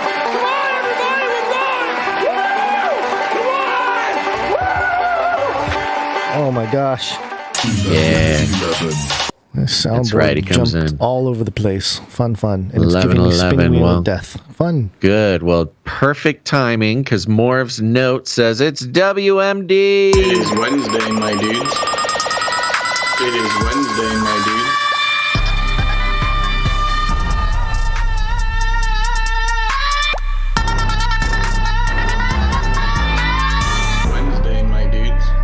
Zephaniah 3:17, the Lord your God is in your midst, a mighty one who will save. He will rejoice over you with the gladness. He will quiet you by his love. He will exult over you with loud singing. Beautiful. Thank you, Morv. Amen indeed. Next up, we got Sir JC, Knight of the Techno Squatch on... I need to check this streak because old JC came in late last episode. So we got to make sure we get all the numbers right here. Sir JC, Knight of the Techno Squatch. I don't know. I don't know what his streak is. I'm going to call it 104. I'm going to call it... Oh, yeah! 1001. Amen. That's right. We can correct it later if we need to. Thank you, Sir JC, Knight of the Techno Squatch. Came in a couple of times in the amount of 1001. His last note said, sorry I'm late, guys. Got lost traveling through time and space. Hope you have a great start to the week. And then his new note says it's WMD. It is Wednesday, my dudes. Wait. I've done something horribly wrong, and of course this happens. Oh yeah. Hold on. This is some weird entanglement. Yeah. I read the note that Morv we attributed to Morv. No, to Michael G. Morv. Michael G. Yeah. Sorry, okay. I put JC's note on the Michael G thing, so I'll just say it again. Since Basil is now off the grid, I think it's only right that Gonz should take over the mantle of video gaming insight and start streaming some battle royales. You know, Gonz, living off the grid is a little bit like playing a video game. The reward to task ratio is kind of the same. Can we just skip to the save spot? Because we already went through all this. Can we just jump to the checkpoint? Yeah, we can fast travel. Thank you, Sir JC, Knight of the Techno Squad. Hey, Michael G got a question in that he didn't even ask. Look at that. Michael G. Sir JC, Knight of the Techno Squatch, is so generous. He offered up his question to be asked by Michael G. We're a family. That's right. That's right. You see, we got it. You got it, Gonz. Next up, we've got Dr. Who Done Dat, and he is back with a pocket full of sevens and fees. Thank you, Dr. Who Done Dat. Thank you very much, Dr. Who Done That. Great to see you again. Now, there is a note here. My little sister unfortunately lost her battle with mental illness and took her life on Friday. I would appreciate prayers for my family and me as we get to navigate the rest of the week and celebrate her life on Saturday. Dr. Who Done That, I'm so sorry to hear that. That is truly, truly tragic. And losing a battle with mental health is even especially tragic in many ways. So let's call the producers, Gonz. Producers, assemble!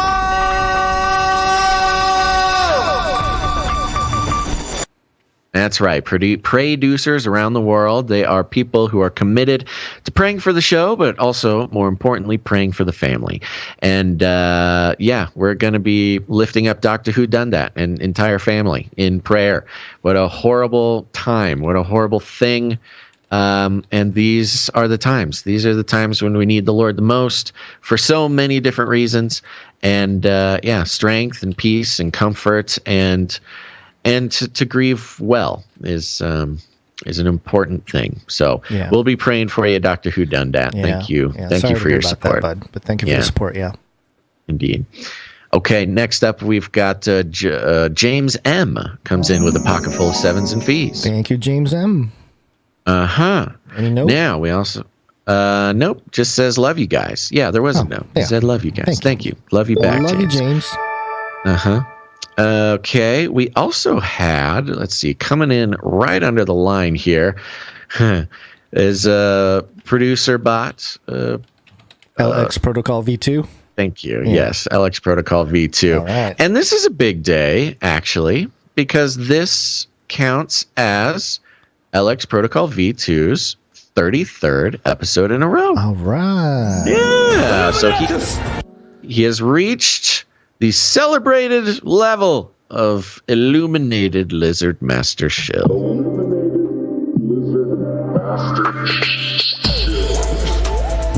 Officially solidified Illuminated Lizard Master Shill. The most exciting streak. Thank you very much, LX Protocol V2. You are now an Illuminated Lizard Master Shill, and nobody can take that away from you. Your goblet is in the mail, and you should keep an eye out for a newsletter. We got to keep all the shills on the same page. Thank you, LX Protocol V2 comes in with a pocket full of sevens and fees. And is there a note? Yes, it's Wednesday, my dudes. Sorry, I'm late to the party.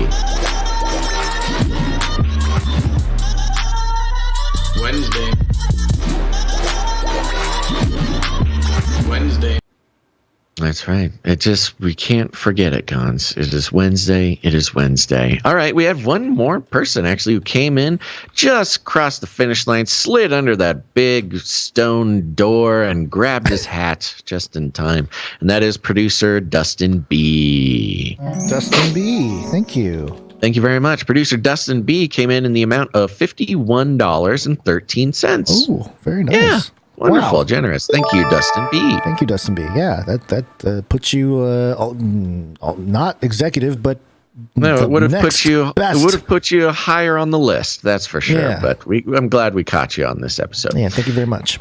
Okay, I think that concludes our list of producers who came in the amount of $7.77 or more, which entitles them to have a note read on the show. But we've got a few more people who came in under that amount, and I will thank them now. Starting with Sir Case of the Shield Knight on a 157 episode streak. Oh, he is the streak. Oh, why does it do that? Okay. Oh, no. Yeah, come on. Because you haven't fixed it. Why? No, it's gotten worse today. This is unusually bad on some of this. Well, it happened ever since we got that new hard drive, so that's obviously something has to do with it. Worse. They call him the street. Fastest thing on 2 feet.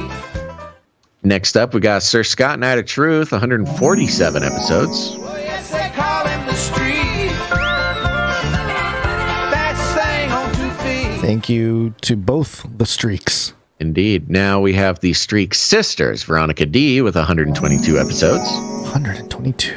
Yeah, she's on a streak. Oh, yeah, she's on a streak. Yep. Uh-huh. Oh, my. Yeah. Yeah. Uh-huh. Yeah. Quicker. Oh, yeah. Thank you so much. Okay. Then, of course, we've got the second Streak Sister. That's Gail M. with 122. Quicker. Thank you so much. Thank you to the know Streak it. Sisters. You know it. Then we got Sir James Knight and Servant of the Line of Judah with 89 episodes in a row.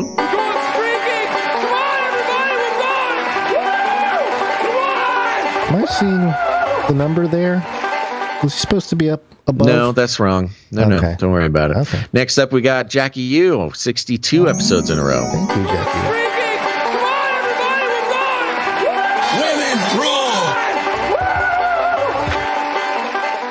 Then we've got our feline producer, Puddin22, and she's just hit 3 episodes in a row, which means she's heating up. He's heating up. That's right. And last but not least, we got Runk Smash, who's back on that streak. 3 episodes in a row, heating back up. He's heating up. Oh, Runk There we Smash go. and Puddin22. Another partner. right. They've got a lot of partnerships going on in the. Yeah, they're back on track together. It's good. Great. Okay, that concludes all of our financial producers who are keeping this show going. We appreciate it so much, and it's a fun roller coaster ride for Gonz and I when we start the show with like 3 producers on the list, and then as the show progresses and producers come in, we realize that we're going to be able to live another day. So thank you very much for your patronage. Shut up and take my money. Thank you for your patronage. Thank you for your patronage. Thank you. Thank you. Thank you for your patronage. F Z5 8 3 Repeat F Z5 8 3 I don't know what possibly could have reminded me. It just flittered across my mind somehow. I kind of was sitting here in silence, complete silence, and staring off into the metaverse here. And it occurred to me that I forgot to mention, we are still trying to hit those 12, our stretch goal for this supply drop, get 12 more supply droppers by the end of the month. In order to upgrade to the Copper Challenge coin.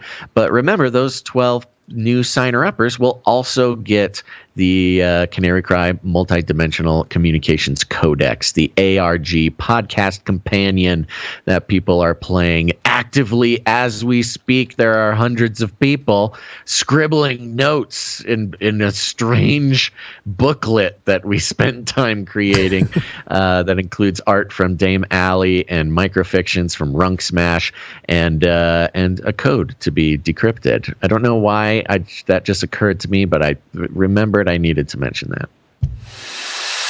Please leave a message after the tone. At the tone, please record your message. Leave a message. Beep. Message!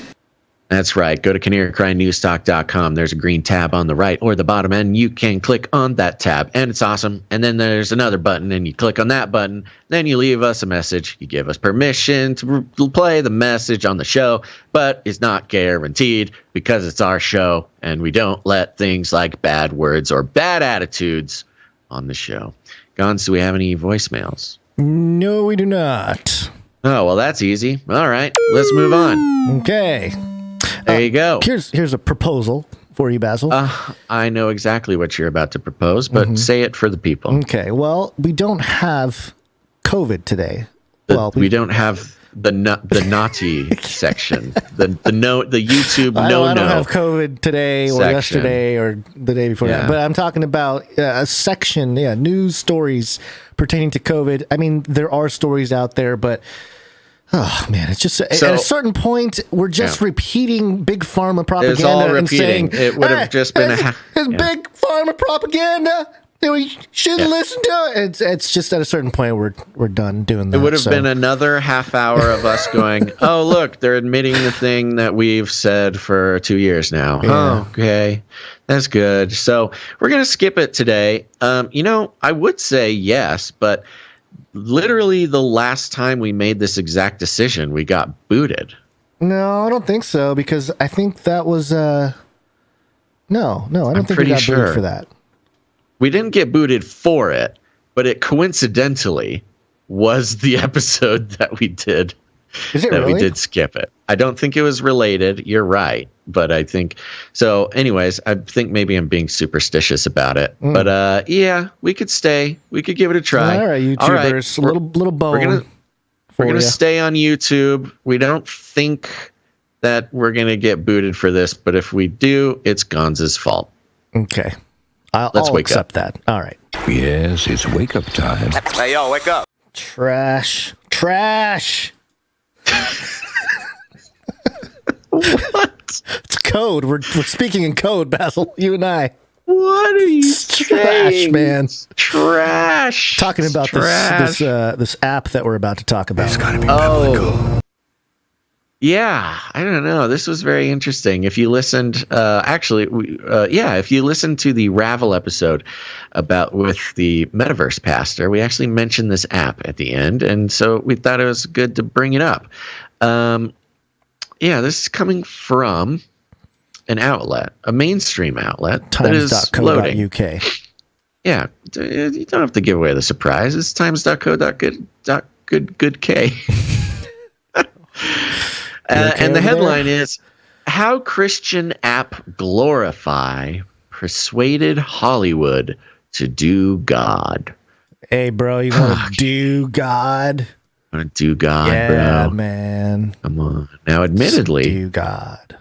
Admittedly, there has been an increase in, like, godiness. Not going to say godliness, but godiness. Yeah, good call. You know, you got Kanye West, you got Justin Bieber, you've got all sorts of people sort of more open and willing to talk about it. Timing-wise, it all started happening as we've seen this sort of weaponization of evangelicalism pattern or blueprints that they've used before and doing kind of the same thing again. This time, there's all sorts of different angles. But yeah, that's all part of it, I think.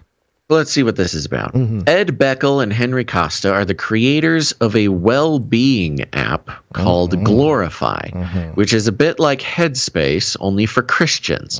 Download it, create an account, and each time you open it on your phone, you can listen to a bite-sized Bible passages or guided meditation sessions inspired by hymns or encouraging homilies read by a smiling narrator to soothing music. One function lets you create digital prayers, which you can then send to people in your contacts. Not a good idea, but okay. I mean, all I don't know. All this content is strictly non-denominational. In theory, everyone from a Roman Catholic to a Seventh-day Adventist should be able to enjoy it equally, and it is free. No, it's not. It's not free. It's not free. Unless you want to unlock more meditations, more declarations, in which case the premium version costs £6.99 a month. That's 666. I don't know if I said that correctly, but yeah. Launched 2 years ago, Glorify has attracted more than 2.5 million users worldwide and is now on the verge of serious global success. It was recently valued at £188 million. In some ways, this is not very surprising. In Beckel, it has at the helm a highly gifted young tech savant, a 22-year-old who is developing apps as a teenager, skipping school and commuting to London from Oxford to pursue his grand Zuckerbergish ambitions. Costa, 34, by contrast, so close, is a balancing older head. He's an old head, Gonz, like you, with experience in the world of business and finance. They are attracting major investment. In December, they raised £30 million. Some of this came from venture capital firms, including Andreessen Horowitz, an early investor in companies. Yeah, you know them. Yeah. The earlier investor in companies that would go on to become tech giants such as Facebook and Airbnb. Yeah, very famous capital firm, Andreessen. Don't they got some investments in crypto stuff too, I believe. I don't remember they're which all ones, over the place. But yeah. They're the techie guys. They're the techie firm. VC. Glorify has also won financial backing from James Corden, singers Michael Bublé and Jason Derulo, and Kardashians matriarch Kris Jenner, who all believe that Beckel and Costa have found a gap in the market for something that millions, maybe billions, of people desperately want. They desperately want this app, Gonz. Desperately. In a world of superficial connection, fostered by social media, Glorify is offering something real and important. To many, the most important thing that there could possibly be. Quote, it's about being able to connect with God, says Costa, quote, and improve that connection on a daily basis.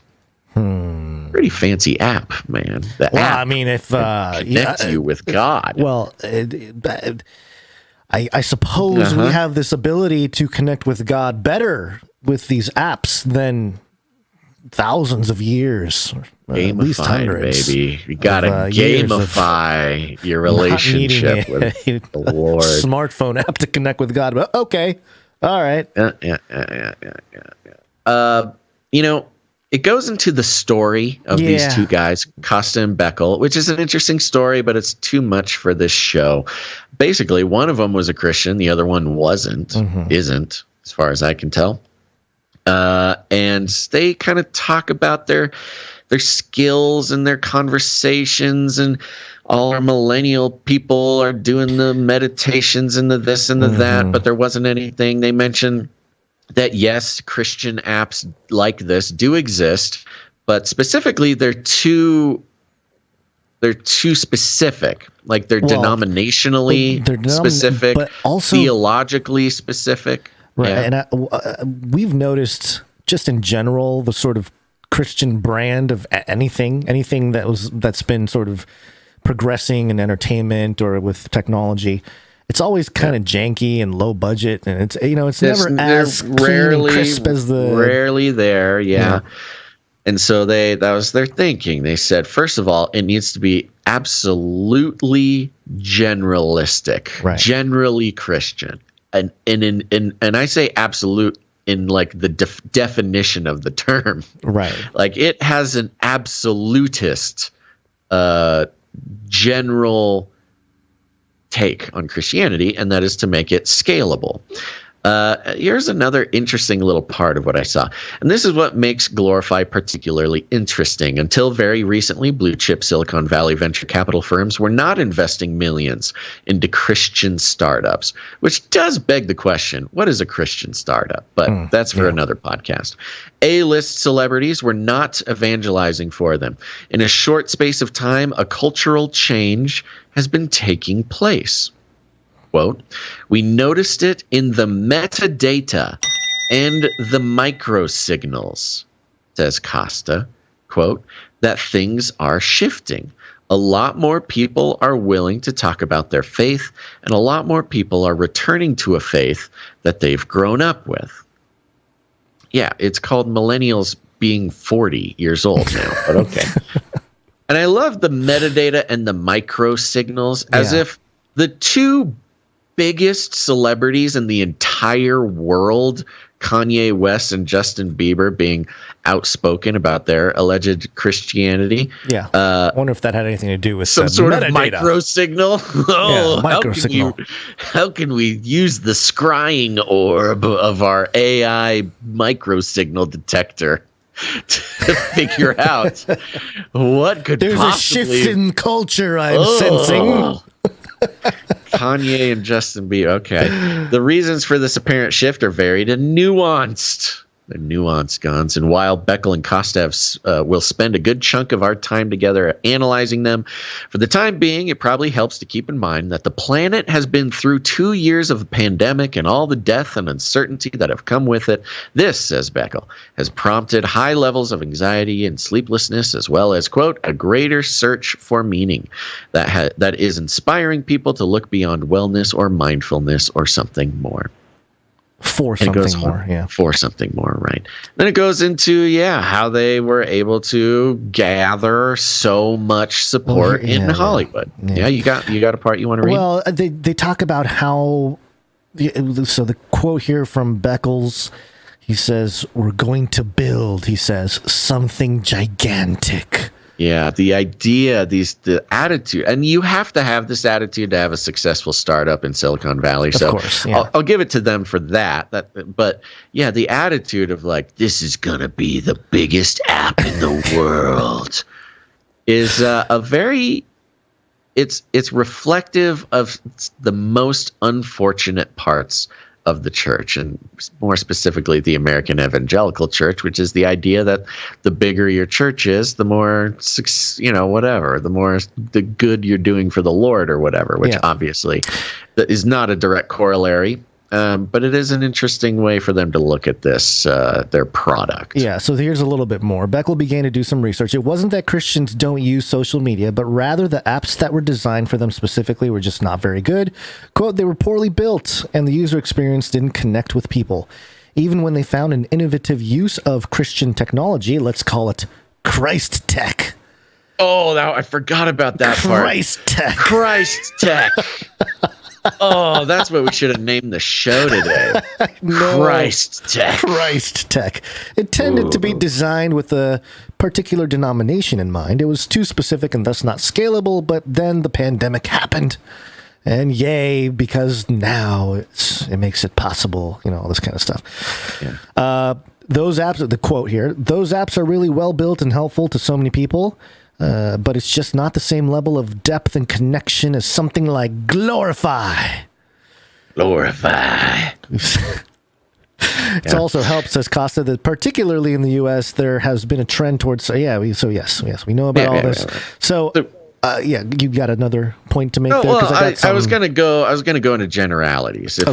But whenever you're done, we can get into a broader analysis. Sure. I just there's an angle to this that I don't think is discussed in this particular article, which is the data collection side of things. Always something to kind of keep in mind in terms of what the end game is or what the usefulness is for. I don't know, the lizard people behind the scenes, I guess. And I want to bring your attention to this article by PC Mag, and the headline is Mozilla. This is May 2nd, so, a couple weeks old. Mozilla. These mental health prayer apps don't have your privacy in mind. Right. And it says, I'll just read the first couple paragraphs here that I have highlighted. Mozilla has updated its privacy not included buying guide with information about 32 apps related to mental health, and unfortunately, the findings are unlikely to bring anyone peace of mind. The update covers popular meditation apps like Calm, Headspace, and Breathe, Think, Do, with Sesame. I didn't know that was a meditation app, but okay. Therapy apps like BetterHelp, Talkspace, and Modern Health, and prayer apps like Pray.com, Glorify, and the King James Version Bible app offered by iDailyBread. Mozilla applied the Privacy Not Included label to 28 apps in this category. The 4 exceptions are WISA, PTSD Coach, Headspace, and Glorify. Of those, only WISA and PTSD Coach received a thumbs up. Headspace received a neutral rating. Glorify, which counts Michael Bublé and Kris Jenner among its investors, by the way. I don't think that last article said that Michael Bublé was an investor, did it? It was just, yeah. Did they say that, or did they say it was just popularized by them? Okay, well, anyway. So Glorify, which counts Michael Bublé and Kris Jenner among its investors, received a thumbs down because of how it can use your information to serve up ads, though Mozilla stopped short of slapping the Privacy Not Included label on it. So they got a particularly bad rating as far as the well-being apps are concerned. Yeah, so Privacy Not Included. That is a bad deal, man. Yeah, this is the side of things that, I mean, if you really think about it, the timeline of the 2010s and the sort of the cultural development of social media skepticism and all that stuff, by creating this Christian app, it's almost like saying, hey, ignore all that concern, Christians. I mean, these Christians are dumb. They're not going to pay attention. They're not going to pay attention to all this stuff. They're not watching Netflix. They think it's all satanic stuff. So they're not going to see all the documentaries about how, we manipulate minds and emotions and brain chemistry through our applications. So just, hey, there's a big harvest of minds and data. Well, what an effective you think about what the data mostly is used for, which is advertising. Yeah. And what is better than the piece of data that says this person has a very particular worldview? That is a very effective piece of data for advertising. That is dubious. I'm not a fan of that. That is I wasn't a big fan in the first place. And especially the way that they talk about scaling up and how they're going to have 1 billion people and it's going to be the biggest app in the world. And, we're helping people connect with God. Right. That's the part that really, to me, is like, okay, assisting with organizing your Bible study or, helping with, there's all kinds of apps already out there. I think there's enough out there for Christians to be involved with some kind of thing. I mean, I have my Bible app and I have audio Bible stuff, and it's just I've got my Extreme Teen Bible sitting right next to me here. But there's not been a cultural phenomenon of that app based on celebrity culture and all that kind of stuff, and that's where it gets really concerning. Is to like the accuracy of the data they collect is not going to accurately reflect perhaps all believers. The evil part about this, and I said evil, I don't know, whatever. Maybe evil, maybe just nefarious, yeah. Is that they're so good at making a point that this is helping people connect with God. Yeah. It's helping people connect with advertisers, buddy. That's 100%. What it's doing. And, another way to see it is like, I guess advertisers are a type of God now on Earth. That's true. And, a principality and a power. So, he's not exactly wrong. I kind of want to wrap it up with one of these paragraphs at the end here because it kind of says it all. Both men say they are surprised by a number of people who do not identify as Christian, but who nevertheless find themselves using the app every day. Quote, increasingly, people are opening themselves up to exploring this side of themselves, says Costa. I don't know what that means. Exploring. In the context of, they don't claim to be Christian, but they use my app, so they're opening themselves up to exploring this side of themselves. What side of themselves are you talking about? Christian? Either this side of themselves that you're talking about is like Christo-curious, maybe, or it's that your Christian app is so general that even non-Christians don't even notice what's happening. There's a point in here that I wanted to make that I made on Twitter, but nobody pays attention to my Twitter. So, so there's a sentence in here about the Beckel and Costa already have 2.5 million users. There's about 2.5 billion Christians worldwide. The question now is how many more people, how many more souls can they attract? That's what's in the article. And it reminded me of the passage in Revelation 18 where it talks about how the merchants, the end times, they're not just through sorcery, they are making profit from the souls of men. Right. It's like, oh, okay, maybe this is part of it. Yeah, it makes sense because it's in the context of religious worship in Revelation 18 because, they're decorating the temple and doing all that kind of stuff. So that's here. Yep. Yeah, continue. No, that's it. Oh, yeah. It says here, he and Beckel hint that the long-term plans for Glorify are grander and more ambitious than simply being a place where users can have some scripture read to them or send prayers to their friends. Oh, my gosh. What? Quote, the people who have invested in us saw a really big vision, something gigantic, and they were willing to back that, says Costa. Quote, remember, the people who invested in them are Kris Jenner. I don't know, a banquet of Hollywood celebrities. You know what this is, too? This is these celebrities seeing the tide turning, jumping off the Hollywood left crazy bandwagon to keep their business alive. It's got to be, right? That's because that woke thing is dying. The woke left thing is not working in Hollywood. It has killed Hollywood, basically, So... Yeah. I can see them doing financial reasons for this more so than anything from these celebrity types. Oh, totally. Well, and the financial thing, that's the signal. That is the signal. Is that, that where the capital goes is where the culture follows. Quote, we're very aware of the scale of what we can do, and this is the exciting bit. there's a crisis of faith in many countries, and it's spreading.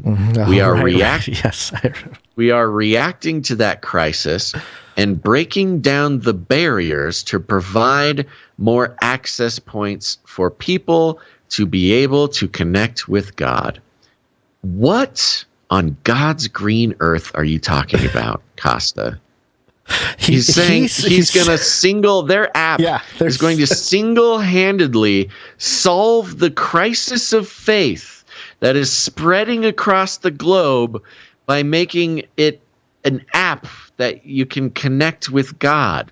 People and now, God. Costa, I could create the great Christian hive mind. It is just the most bizarre article about this app. And part of me wants to get the app and look at it and see and experience exactly what is wrong with it. But noting the privacy concerns, there's no way that I'm going to do that. But it just speaks to this really sad thing, where, yes, there is a crisis of faith. Yes, people are turned off by going to a church. So even if they are interested in Christianity, they might not want to go to a church. And this is part of the conversation that I had on Ravel with the Metaverse pastor, which is like, I get it that people don't want to go to a church and they'd much rather go on an app, or they'd rather go in the metaverse, and maybe they have no other opportunities. But there's something about the instantaneous gratification of thinking you've connected with God because you've opened up an app or you played a video game, that sure, it is nice and heartwarming, sort of evangelistic story, like way to think about it. Like, oh, we're giving people an easier time to hear the Bible or whatever.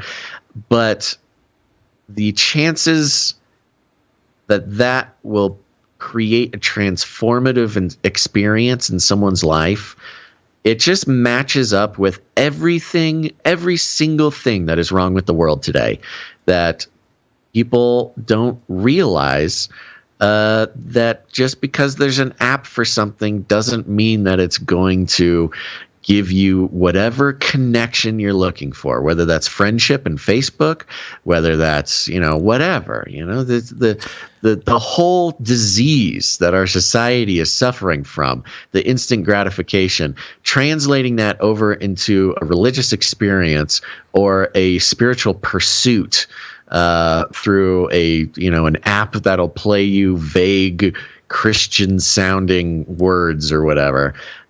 Is just depressing to me. And look, that might have some sort of weird Christian elitist vibe to it.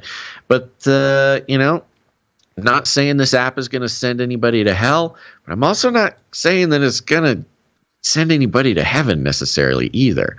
It's just it's in the spirit of the spiritual, not religious movement, I guess. The other part of this that we haven't really talked about is the intelligence operation potential behind this. Absolutely. Influence. Yeah. And I'm looking at Ed Beckel. He's the guy behind Glorify, the young guy, and his Twitter page here. And he's got 248 followers. That's weird. Yeah. Very low count. I mean, this is, co-founder Glorify app. Following 458, only 248 followers. Try to follow him. Does it is it like protected? Is it a protected account? Is it? Yeah, I'm following. It works. Yeah, okay. You didn't need to be no, I don't have to be approved person or whatever. Yeah. Huh. Yeah, that is weird. I don't know, man. That is weird. That is really just weird. Kind of thinking about the blueprint that we saw with someone like Zuckerberg, young guy, kind of smart, oddball, and using that, using his personality, whatever, to sort of spur forward a social media platform.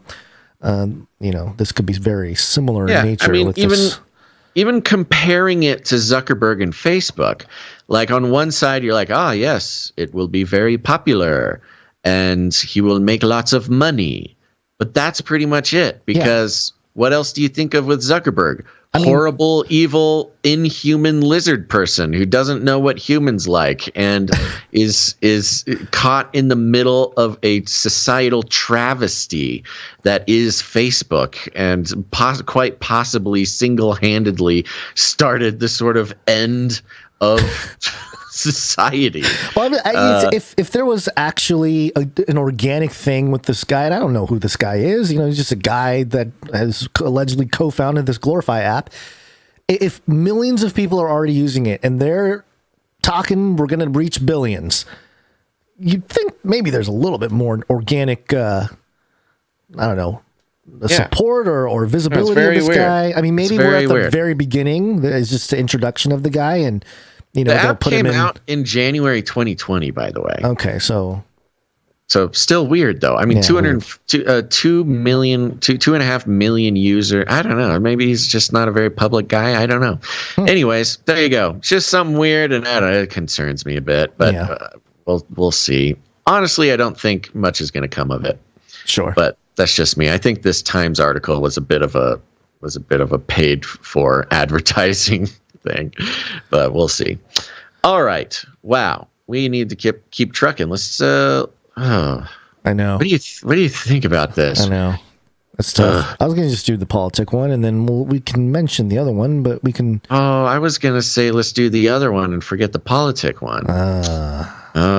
We've come to an impasse. All right. Why don't you do politics? I do want to do the last one here. Poly. It's Latin for many. Tick. Now suck your blood. Now suck politics. Your blood. This is an article that comes from the Charlotte Observer. It was mirrored on MSN, and the headline here is unsettling. Local outlet. Yeah, local outlet. Unsettling Fort Bragg recruitment video ignites debate over its mysterious intent.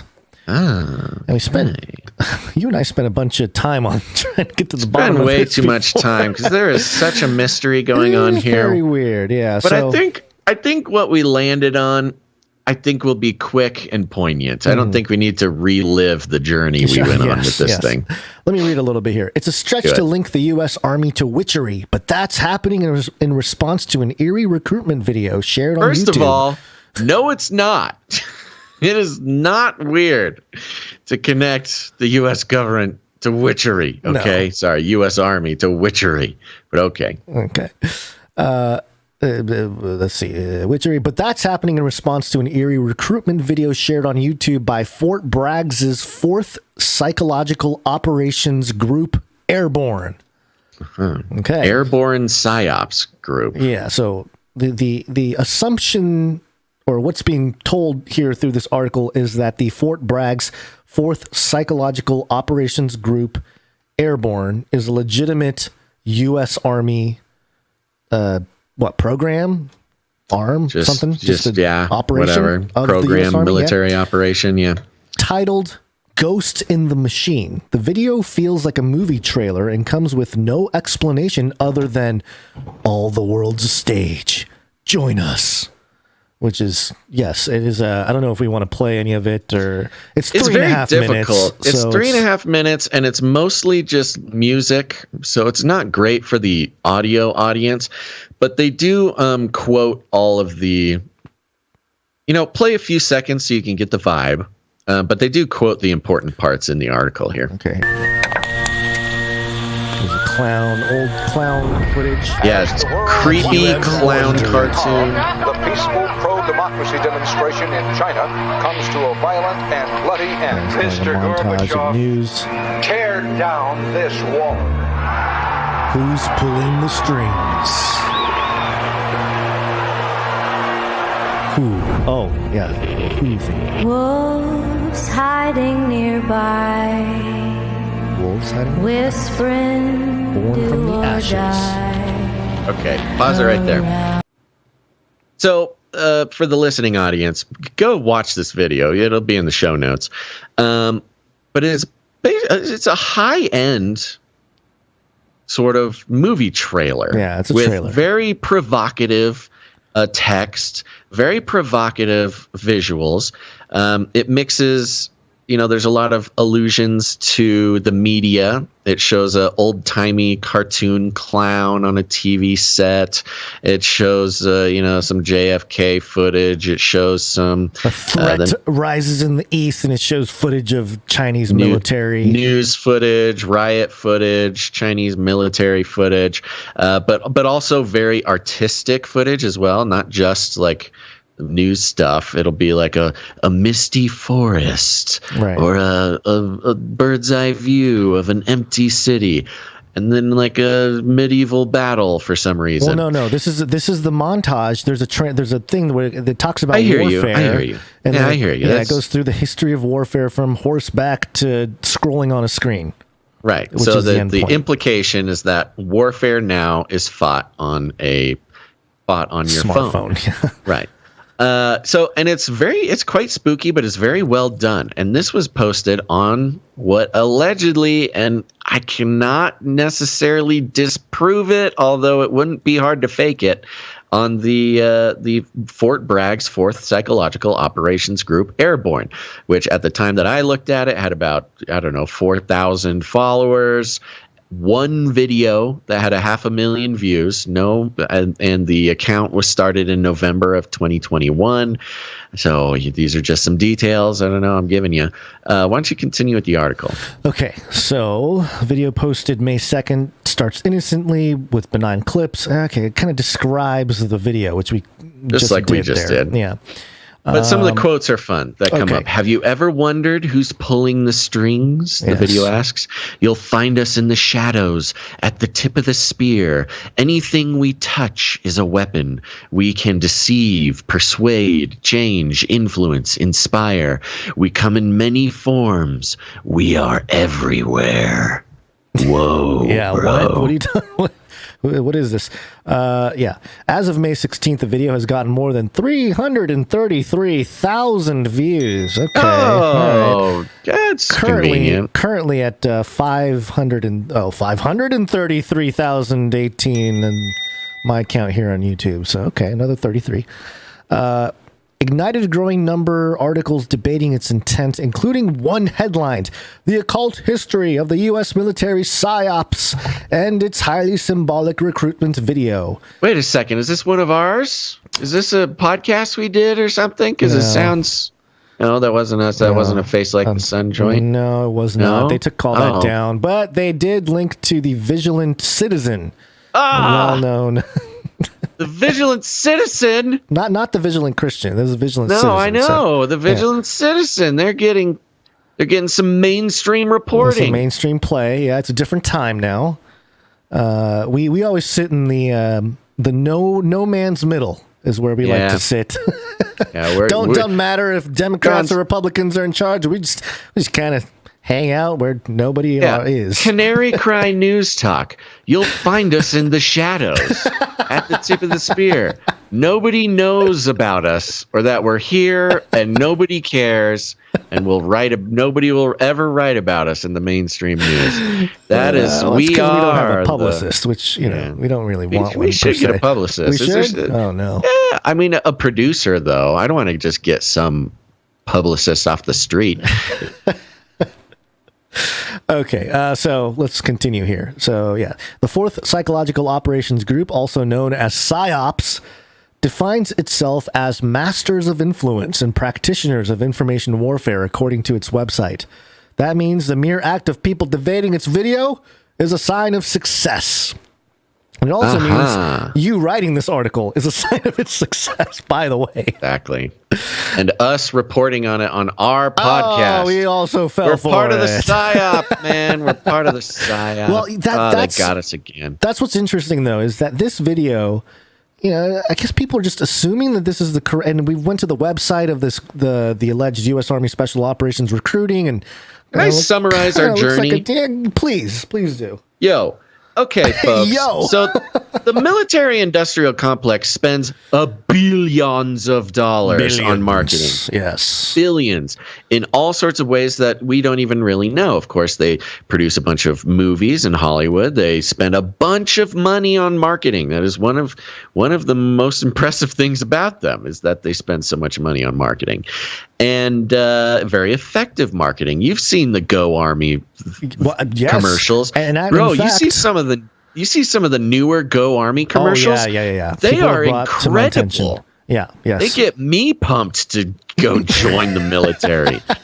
They're really, really good. And in fact, Go Army, we've mentioned this before, GoArmy.com, the official website of Go Army. Yes. There is a page, Psychological Operations, and in it, there is a subheadline, Psyops Soldiers Strategically Influence and Deceive. So there is an official, we've talked about the official Army having a Psyop division. So we know that, but that's not where the origin of this video... At the end of this this video, trailer. it gives a website to go to, and that's GoArmySOF.com. Do you see Go Army? You say, okay, Go Army. Okay, I guess I'll go Army. Operations Career is what it is. And you go there, and it's U.S. Army Special Operations Careers. Choose your path to excellence. And the background image is cool. It's a cool guy, and it looks like some sort of special operations oxygen mask sitting there.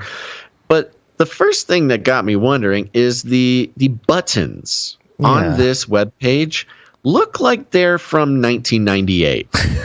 Now, this is a subtle thing. I don't blame anybody if they wouldn't notice this, but the buttons, the design of these buttons are from 1998, an extremely weird, archaic-looking web button, which you might not notice unless you've gone to the actual GoArmy.com, in which case it is a paragon of quality web site they at least have a post-2018 template on the website. Oh, you're not giving them enough credit. It is an excellent website. All right. So anyways, you go to GoArmySOF.com, and I can't believe I'm doing this again, but there's a button that says Psychological Operations. Okay, I want to go join the Psychological Operations. And the website it brings you to is complete trash. It is complete, absolute trash. And I do not know why, with the billions of dollars that they spend on the internet, the military does, why it is such a trashy website. It looks fake. It looks like a scam. It looks like a scam because of the level, the quality of the site. It's a really bad quality. There's enough information for me to think, you know what, this could be real, because who would put all this information in there as like a hoax? It's a lot of work for a hoax. It could be a hoax. As you read it, it is extraordinary. The language is perfect. It is, it is enticing as if it were a recruitment site. There's nothing that I could find that's erroneous. It doesn't sound scammy, when you're reading something and you're like, okay, all right, something's scammy. They're trying a little bit too hard. And so I don't know. I guess just the psychological operations recruitment unit didn't get like their I don't know, cut of the pie of the marketing budget or something. The site does tell you that you're eligible for top secret security clearance if you pass. Yeah. I mean, look, I got into it, man. I was reading it. Initial entry and listed requirements. No more than 10 years combined active federal service. Check. And then just I have no more than 10 years combined active federal service. And then it's just like a bunch of tests. You got to take all your military tests. Right. Okay. I'm getting a 404 from the Psyop history button. 404 That's interesting. Check I'm going to do that. Yeah, check the Psyop history. I'm going to check it. Yeah, I'm getting a 404 too. Ha-ha! So is that part of the Psyop? What is this, man? What is this? It is a psyop of a psyop of a psyop. It is so bizarre. And this video is getting so much attention. And look, if it is from the psyop operations, whatever, the video is beautiful and well made, but absolutely devoid of any useful information. And I guess we just kind of landed on I think this video just is a psyop in itself. You know what I think? I can't think of any other excuse. Yeah. And here's my sort of my spidey sense was telling me as I watched this that it was the 2022 version of iPet Goat. Kind of an evolved... An interesting comparison, I thought. Yeah, like it's different because it's not, it doesn't have all the symbolism or anything like that, but it's got this vibe to it, which is it gets people pumped, the people that kind of know the truth or whatever. It gets you excited. Yeah, you know the truth. You knew this already. You kind of, I'm telling you, man, the video's good. I was almost like, oh, maybe I should join the Miller. Wait, no, that's how they get you. Right, it's appealing to the sentiment of the American population right now, which is, I don't ever trust you. The Something truth is definitely happening. Which is the perfect message to send out to recruit for the. It's almost like the video. You know what it is? When you watch the video, it is subtly taking credit for everything. For everything, almost. like being the people doing the change, and by the way, subtly taking credit for the direction of the world, in which I would respond, do a better job. My goodness. There's a scene here where there's some people cheering. They're holding up a sign that says "For Revolution," and on the text that captions it says "Change." And there's people cheering and screaming. There's one guy who has vampire teeth. What's up with this vampire teeth, man? Weird. I missed the vampire teeth. I didn't know. Why are the vampire teeth, man, celebrating? That is strange. It's a weird detail from the video. So, anyways, I mean, the long story short is the whole thing is super fishy. Yeah, I mean, it's very strange. Maybe, but part of what I thought maybe was that it was like an assignment for some of the new recruits or something, right? To put together, just to see B-roll, just to see how many views they could get. Like you're training up a new Psyop squad or something. And you're like, okay, let's see how you can do, man. Let's mess with people's brains. Make a cool video. Sense. If I was thinking about it too, if you and I were actually trying to make a recruitment video for the U.S. Army as a Psyop, wouldn't we say, hey, let's make it a Psyop. Let's make it a Psyop. Let's make it very mysterious. Exactly. Let's get people talking about it. The whole deal. Yeah. So it kind of makes sense. It happened. Yeah. It was written up in a couple local papers. Vigilant Citizen got mentioned in all of them. Which, by the way, was probably their intended purpose. It wasn't that the mainstream needed to pick this up. The alt mainstream needed to pick it up. And so that's what I was going to say. Actually, this makes me highly suspicious of the Vigilant Citizen. It's almost like is some sort of partnership. A crowning. Yeah, it's a crowning of the alt king, the alt media king, the truther king. Yeah, exactly. It's some sort of partnership. Like, hey, we saw your video about the psyops here. We did this cool psyops thing. Do an article on our psyops, and we'll get you in a bunch of papers, and a bunch of people will go to your website, and you'll make a bunch of money or something. I don't know. Does the Vigilant Citizen advertise? I don't remember. I think there's some kind of advertising stuff. I have all my ad blockers, so I can't really see if there are ads, but I wonder what the monetization strategy is there. Anywho, blocked this content. Yeah. Oh, this is great. VigilantCitizen.com. DuckDuckGo blocked this content to prevent Facebook from tracking you. DuckDuckGo.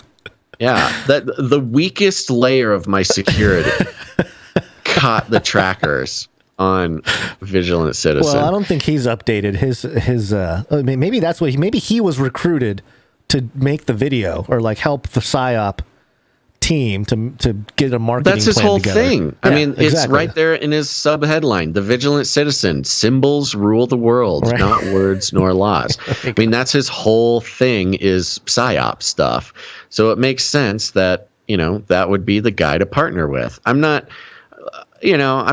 trying to be one of those guys to like make accusations. I'm not accusing of another truther guy of being a shill, because that's lame. That happens to us all the time. That's just a lame thing to do. But it is interesting. I mean, he's getting a lot of mainstream press, a lot of things. He's got his trackers on there. I don't know. Anyways. Let's move on. All right. Well, you want to do this one real quick, or do you think I want to do it real quick? Okay. No, I just want to do it. Okay, here we go. Pharmakia, baby. Bloomberg.com. Love it. Big picture on the front, on the headline. The headline image is just a big jar of shrooms. Forget Burning Man. Psychedelic shamans now heading to Davos. Klaus gonna get tripped out, bro. Dude. This is Can we please interview Klaus on shrooms? Let's make this happen. This is the apex of what we've been tracking for years. With the psychedelic movement, the Burning Man movement, the elite the elite meetings going on at things like Burning Man, the place, the culture, the cultural influence power of these things, specifically through psychedelic shamans and elites, doing drugs at Burning Man and stuff like that. But now Burning Man's out, man. Just bring the shamans straight to Davos. It's incredible. The World Economic Forum, a gathering of the global elite, now synonymous with the quaint Swiss town of Davos, where it's held, isn't the usual place you'd expect to find a shaman, do breath work, or get rooted in your body. But this year's gathering of government leaders and corporate executives will have access to a medical psychedelic House of Davos program. Whoa. With almost... It's crazy. Medical Psychedelic House of Davos program with almost 40 sessions and speakers, including researchers, entrepreneurs, investors, and some who consider themselves shamans. Is Joe Rogan going to be there? Definitely not. Maybe, who knows? While not part of the core Davos agenda, which doesn't permit commercial activity. Okay, they're doing a Greta thing. The program has a space on the town's main promenade, which traditionally showcases Fortune 500 companies to the conference's attendees. So they're still chosen. Yeah, they're chosen. Yeah, this is they're official. They're not official. The program, a first for Davos, shows how far the psychedelics industry has come. Organizer said, "Industry. I love this." Just to deconstruct this for a second, calling it a psychedelics industry instead of a psychedelics movement, a psychedelics culture, a psychedelics. That's all spun up by the CIA, so we can't. That's what it's been. That's what it's been. So this framing it as an industry. Remember what I always say: the capital creates the reality.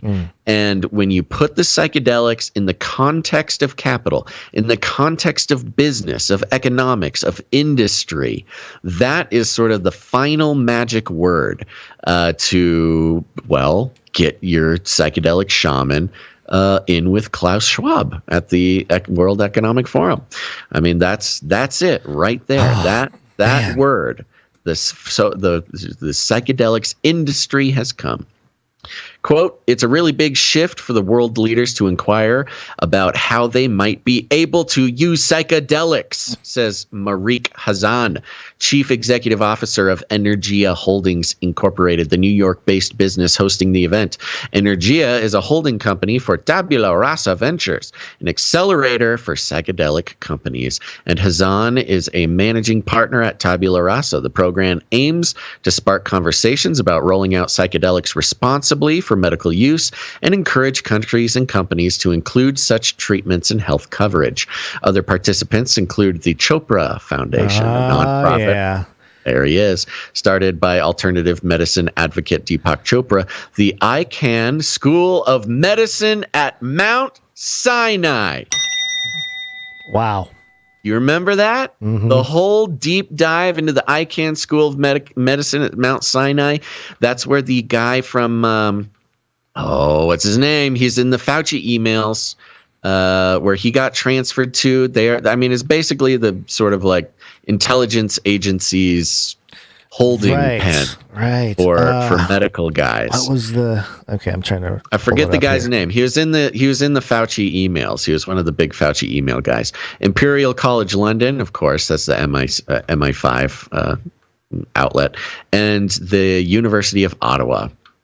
got nothing there. I think they got beavers or something up there. The industry is arriving at Davos amid a renaissance of popular interest in the drugs. Most are still considered illegal, although the number of cities and states have decriminalized some. Stock values for companies have lagged while they await results from long-range clinical trials to test the efficacy and risks of substances such as MDMA, LSD, psilocybin, ayahuasca, and 5-MeO-DMT. The Advisor Shares Psychedelics ETF has lost over 50% of its value this year. That's unfortunate. Other topics on tap include ethical debates, such as how to guard against abusive practices in an industry where people are incredibly vulnerable while under the influence. How do we not abuse Klaus Schwab while he's high on drugs is part of the debate. Quote, what about a Coke bottle in a clinic? Hazan asked. He said the idea of, quote, putting products in front of people undergoing an experience needs to be discussed. They are discussing straight up MK Ultra mind control advertising of product placement in psychedelic clinics in order to rewire the human brain based on, a Coke can in your mushroom chamber or whatever. Yeah, well, they're trying to figure out how to advertise to our dreams, so this comes as no surprise. Exactly. It's almost like creating a wakeful dream state with the psilocybin. At least that. Yeah. But at Davos, business is never out of focus. Exactly. Exactly. Other sponsors of the event, and they mention Maya Health, a data platform, Irwin Naturals, a vitamin supplement company, blah, blah, blah, blah, blah, blah. 2 shamans who plan to attend also don't shy away from business topics. Business shaman. What's up? It's the rise of the corporate shaman. Brother Basil, business shaman. I will say that this type of development is, I guess that's always sort of been there, a religious, not oligarch, but more of like a bureaucracy or an aristocracy of religious figures. We haven't had it in a while in like the political sense. I wouldn't say that either. Sorry. I guess there's like just different spiritualities. The psychedelics specifically being at the center of it has not been there. So that is the big change. It's current. It's a current renaissance, like they mentioned. Right. But let me throw this at you. Let me read that again. 2 shamans who planned to attend also don't shy away from business topics, saying they are deeply entwined in what they do. Florenzia Bolini specializes. Let me stop there. I'm going to read that one more time.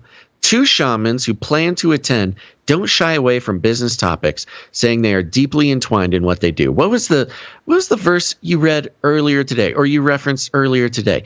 You got the merchants of the world. Yeah. Businessmen, economic guys, businessmen, merchants of the world, doing sorcery.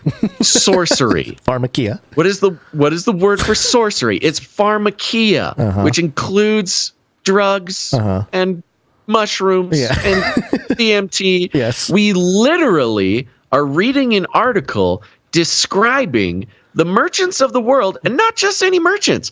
This is the World Economic Forum in Davos. The top merchants of the world being visited by business shamans to use the sorcery to deceive. How more straightforward could it possibly be? I don't know. Florencia Bellini specializes in 5-MeO-DMT, known as the God molecule, for the short but intense experiences it invokes. She's also the founder of 2 fledgling companies in the psychedelic space. Los Angeles-based Nana is based on a digital platform that will distill Bellini's decade of experience serving psychedelic substances in the underground. The other, Brighton, England-based Rewire, is seeking $5 million in seed funding that Bellini said will develop a method for 5-MeO-DMT that will improve its efficacy and decrease the risk of negative experiences. Sure, clinical trials are planned for next year. She expects the Davos experience to be different from her annual pilgrimages to Burning Man, the famous Nevada festival. That's never heard it described like that before. The famous Nevada festival, where she showcases her feminine approach to psychedelic medicine. Quote, "It's important to educate politicians about what heals. Bellini told me of her mission. Quote, this is a big moment for psychedelics. After working so long now, we are ready to reveal a solution that we know works because we've seen it in the underground over and over again." I'm thinking I may have sat in on this woman's lecture. It's possible, yes. With Carl Tykrip. I remember Carl talking about her, and yeah, this could be the woman. And she here it is. Very influential. And for those who don't know what we're talking about, yeah, go ahead. In 2018, 2019, I went to Burning Man, did some podcasts from there, a boots on the ground reporting, but also was connected to Carl Tykrip's Camp of the Unknown God, where he does research on what is happening there cultural programming wise. And this was a big part of it, that the psychedelics are not going to be underground. They will reach the highest levels of government and business. And we are watching it here. I am almost positive. I sat with Carl Tykrip, or at least some people on his team, watching this woman give her feminine approach, or listening to this woman, rather, give her feminine approach to psychedelics. This is wild. This quote, I thought you just read it. I want to read it again, but instead of Bellini, I want you to think this is the CIA, right? This is CIA quote. "This is a big moment for psychedelics. After working so long now, we are ready to reveal a solution that we know works because we've seen it in the underground over and over again." Yeah. Exact same quote can be applied directly from the CIA. Yeah. Absolutely. No, great point. Okay, it's almost over here. Also attending the event in Davos is Silvia Benito, who has a deep expertise in ayahuasca and has experience managing family investments. Okay, weird combo. She will offer guidance on different approaches that investors can take on psychedelics, such as funding biotech-like companies. Okay. AR-15 style weapon. What does biotech-like companies mean? Biotech-like companies exploring treatments versus those that operate clinics or retreats where patients receive therapy. Of course, the event won't be all lectures and roundtables. Of course. We need experience, baby. Quote, "We'll have some experiential and immersive experiences." All right. Said Maria Velkova, managing partner at Tabula Rasa, meditation, breathwork, and ecstatic dance. Can you imagine Klaus Schwab and Justin Trudeau? I want this video. I want this to happen. How do we ecstatic dance together? We need someone to go to Davos and we need down Klaus on mushrooms, man. We need the war-hardened goblin. He needs to go over there to Davos. Seriously, Alex Jones snuck into Bohemian Grove. He can get into Davos, this sort of lower security place out in the town here. Get some video of Klaus Schwab doing an ecstatic dance class. If that's starting to sound like Burning Man, consider this. Quote, "There will be absolutely no drugs on site." End quote, according to a spokeswoman for Energia. Hey, spokeswoman for Energia, I do not believe you. One of your main shamans has been doing underground psilocybin trips for 10 years. You don't think she knows how to have a secret mushroom trip with Klaus Schwab? So it'll just be a tent, and they will declare the space in the tent as, a secret space for the autonomous zone. Autonomous zone, and so it will not apply to they'll be in compliance with no drugs on site because that particular area will be. Yeah, it's a portal. Yes, it's a portal to another dimension. We're not even we're not even on the earthly dimension in this. Not anymore. This tent. Can I interest you in an orange slice? Okay, there you go. Speaking of tripping, let's check out some art. Okay. Oh, let me get to it here. All right, here we go.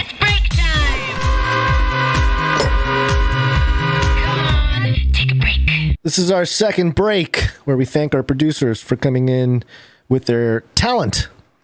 Canary Cry News Talk is a place for therapeutic reflection of our troubling world, and we encourage those of you out there who are following along to express some of it with your talent, whether it be drawings, paintings, Legos, sculptures, some kind of interpretive dance piece.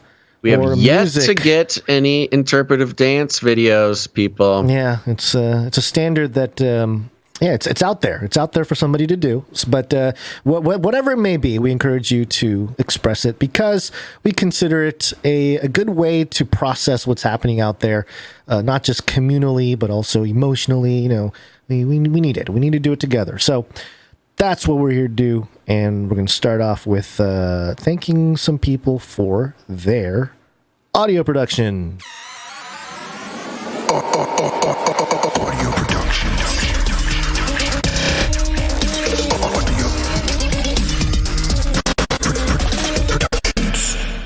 Now I have 2 pieces from Jonathan F., I believe.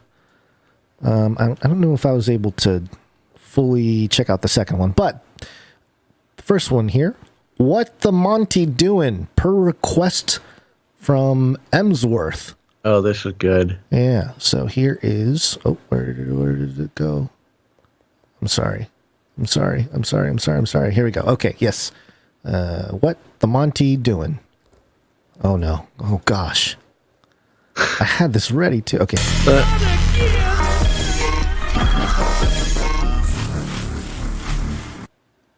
What? That was not the right one.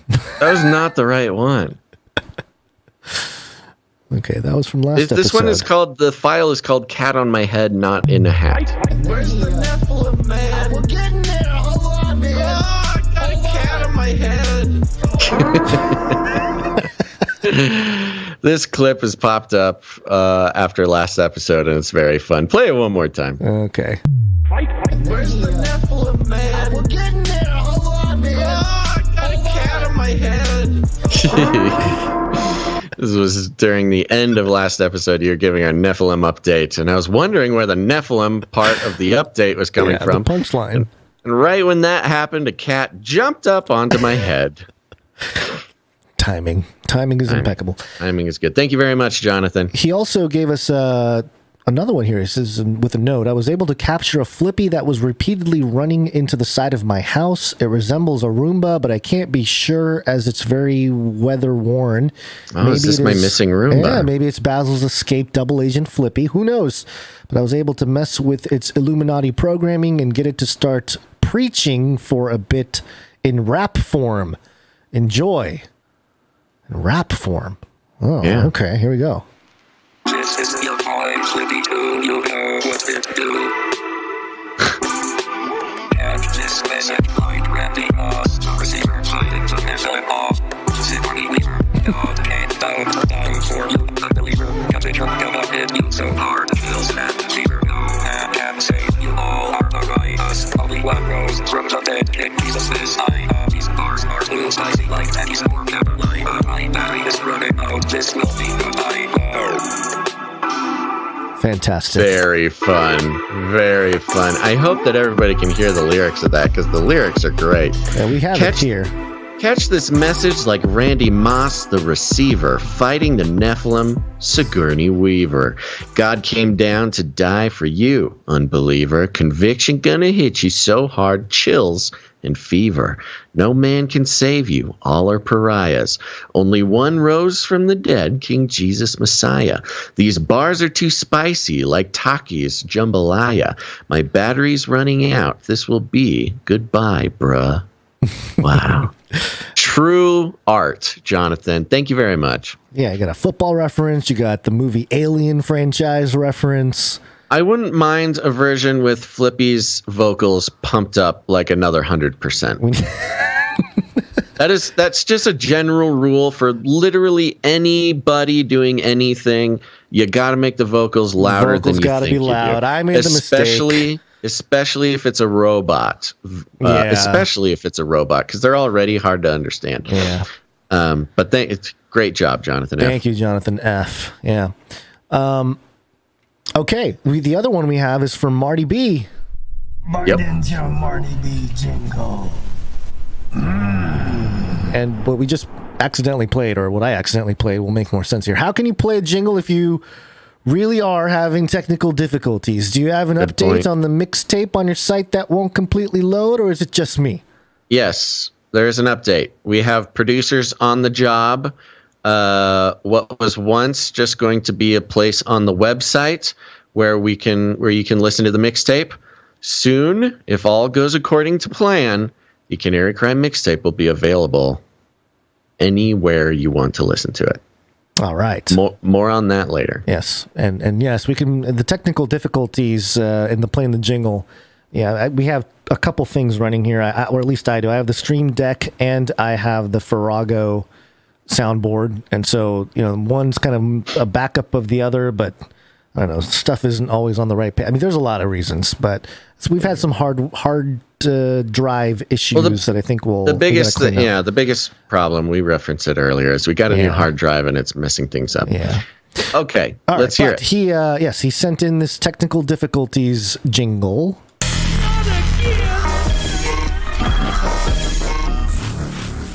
And once again, I hear it now. You can hear technical difficulties in there, yeah. You can hear it now. We got to pump those Vox up, bros. But thank you very much. See, that would be another one for me to have on mine, on my soundboard, right, so that I have downloaded and I just have not set up yet. Right. Okay. He also says, thank you, Marty B. Jesus, My Savior at the end of the show. Yep, we'll line that up for the playlist afterwards. Thank you, Marty B. Thank you. Appreciate it. Yep. And let's move on to some art. One art, please. You didn't play the Marty B jingle. Yes, I did. Oh. Well, I wasn't paying attention. Okay. You want me to play it again for you? Yeah. Biden's your Marty B jingle. Thanks. You just like that low growl. I just like it. Okay. All right, time for some art. One art, please. We'll begin with Dame Allie of the Skillet Nation. One art, please. Another one from Allie now. Here it is. And I have to get to the email because I did not put all the information in the document here. It is titled Fed Boy. Oh, good. And it's Jerome Powell, this is Fed Boy. And it quotes an article from MSN titled Powell Fed to Keep Hiking Rates Until It Controls Inflation. And the highlight, Chair Jerome Powell on Tuesday underscored the Federal Reserve's determination to keep raising interest rates until there's clear evidence inflation is steadily falling. A high-stakes effort that carries the risk of causing an eventual recession. By the way, just on that point real quick. Oh, geez. We are in a recession right now. By the time they say it's a recession, it'll be over. But I continue. Quote, what we need to see is inflation coming down in a clear and convincing way, Powell said in remarks to a Wall Street Journal conference. Quote, and we're going to keep pushing until we see that. The Fed chair, who was confirmed last week by the Senate to a second 4-year term. Oh, we got 4 more years of Jerome. Suggested that the Fed would consider raising rates even faster if price increases fail to moderate. Yeah, but there's one silver lining here, and that this is an excellent portrait of Jerome Powell, infamous lizard person. Allie, again, getting better and better. He's got such a grimace. His face is like that of a toad. Yes, the spirit of the frog. He's got a toad mouth, and he uses that toad mouth to make life difficult for all of us. Yeah. Thank you very much, Dame Allie, and no thanks to you, Jerome Powell. Yeah, keep raising those rates. We got one from Sir Dove, Knight of our Spell Team. One art piece from Dove. And he has a note here. Peace. For this week's NWO Fantasy League update, we've we've got some promotional artwork of Commissioner Redshield presenting a jersey to one of 2022's most promising first-round draft picks, Gates of Hell. Hope you guys like it. Keep doing what you do and keep praying for Jens. Very fun. More promotional material here. This will come in handy. Similar to how the draft is a big event in the NFL. We've got the NWO Fantasy Draft 2022 logo in the top left rather. And you got Billy Gates of Hell standing up on stage there with the big screen showing his name. He's holding up his new jersey, number 66, and he looks very proud to have gotten drafted here in the first round. And again, it's shaping up to be an exciting season, folks. And again, with the yellow, white, and the black jersey, which is a reference to the Pittsburgh Steelers. What is the connection of the Pittsburgh Steelers and Bill Gates? I don't know. There's because he's stealing. Well, it's STEEL. So I don't know. Maybe it's so the Steelers are kind of known, if I'm not mistaken. I'm going to sound not sports smart, but if I'm not mistaken, they're kind of known as a gritty, kind of blue collar team. So maybe this is Bill Gates he owns all that farmland. He owns that farmland, the 250,000 man of the people acres of farmland. Yeah, man of the I love it. This is great. But by the way, just so you know, Dove, all of this promotional material is going to be used. These are assets you're creating here. Thank you. Thank you very much. All right, and we also got one from Sir Salmon's Night of the Fishes. Came in. Hold on, I have to add it here because it was. We might need to line up the jingle with this. I'll read the note. Okay. If you want to line up the jingle, we'll have to play it as the art is on the screen. Happy Wednesday, all. Sorry for always sending art last second. It is true. You have an incredible talent for sending art in way too late, Sir Salmons. But here you go, he says. I think the highlight of last episode was the Nephilim update for several reasons. One of the main ones being when a Monty hopped up on Basil's head like it was his bed at the end of a long day. I'm sure the Monty believes they control you in every way. Hope you enjoy. Many blessings from the fishes. Yes, much like how Gato is the mind of Flippy, Monty hopped up to sort of ratatouille me at the end of the podcast there. No wonder. I thought I was talking to you. I was actually talking to Monty. Yes. This is why Monty got frustrated. Was in control. Yeah. So why don't you play that jingle as we show this artwork here? Where's the Nephilim, man? We're getting there. Hold on, man. I got a cat on my head. I got a cat on my head. And Sir Salmons here he's got me. Here's me, my googly eyes, my microphone, and right on top of my head is a cat with sort of glowing red eyes. Very good He's cat. a Bitcoin cat. The whole thing's got kind of a vaporwave feel to it. There's sort of turquoise and pink lighting and lasers. Down at the bottom it says, "This is not a joke. Please help the cat. Controls my every waking moment. You have 33 seconds to follow CCNT on multiple platforms to save my life." You're not wrong, Sir Salmons. Thank you very much. This is an excellent piece and memorializing a truly classic moment in Canary Cry News Talk history. There you go. All right. I believe that is all we have from the artists, but we do have a microfiction.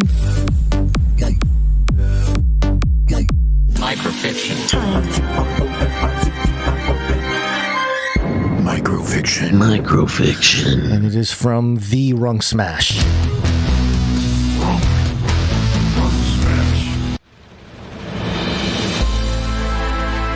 Late at night, Monty begins singing the song of his people at the back door. His person groggily wanders to the door and opens it. Stealthful, the cat drops a toy in the door jamb, keeping it open.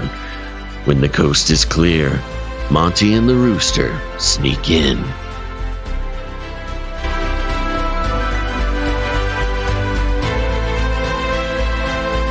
You better cover your toes, man. No, they're working together. They're working together, man. I don't need that phone call in the morning. Why'd you say toes? Did I tell you that the rooster pecks my toes a lot? I just knew. Yeah. I just know, and I know your troubles.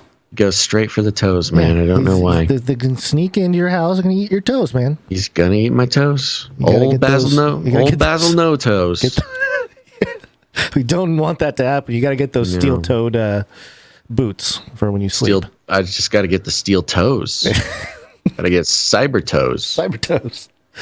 Okay, thank you very much, Runk Smash. Thank you, Runk Smash. Appreciate it. That's it. That's it for all the producers who came in with their talent. Did it. Yeah. My goodness. Well, I want to take the opportunity to invite any creative producer out there, any creative person to participate in the second break here. The building, the maintaining, the historical the history making moments. I mean, the artists are not just creative people. They are the sages recording these exciting moments, like when a cat jumped on my head during the Nephilim update, or the propaganda rooster. All these things, they would just float off into the ethereal nothingness of the internet if it were not for these artists helping to maintain and build the Canary Cry News Talk culture. And that could be you as well, dear listener. All you got to do, whatever you do, are you an artist, a musician, create something for the show, send it in to CanaryCryRadio@gmail.com. We'd love to put it on the show. Yes, it's wake-up time. Hey, yo, wake up. It's cold, Basil. It's cold. Antarctica, go first. It's snowstorm. Antarctica. Ice scientists are penguins. Antarctica, they're opening the abyss. Got a lot of Antarctica stuff that we can cover, but is there one in particular you wanted? There's one that I wanted to do, for sure. Let me see here. Okay,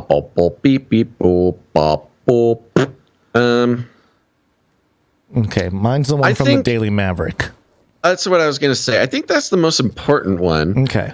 Why don't I do the, I don't know. I'll do this. I'll start and then you do one. Okay. Whenever. Hold on. Oh, which one are you doing? The growing ice or the space one? I'll do the growing ice to make a point. I'll just do the headline real quick. Then I'll do the next one. Okay.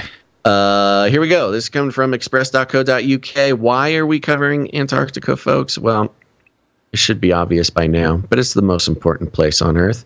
It is taken hostage by the mainstream media, hostage with their lies and their propaganda.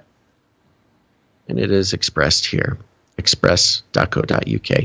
Antarctica breakthrough. Ooh, we've got an Antarctica breakthrough.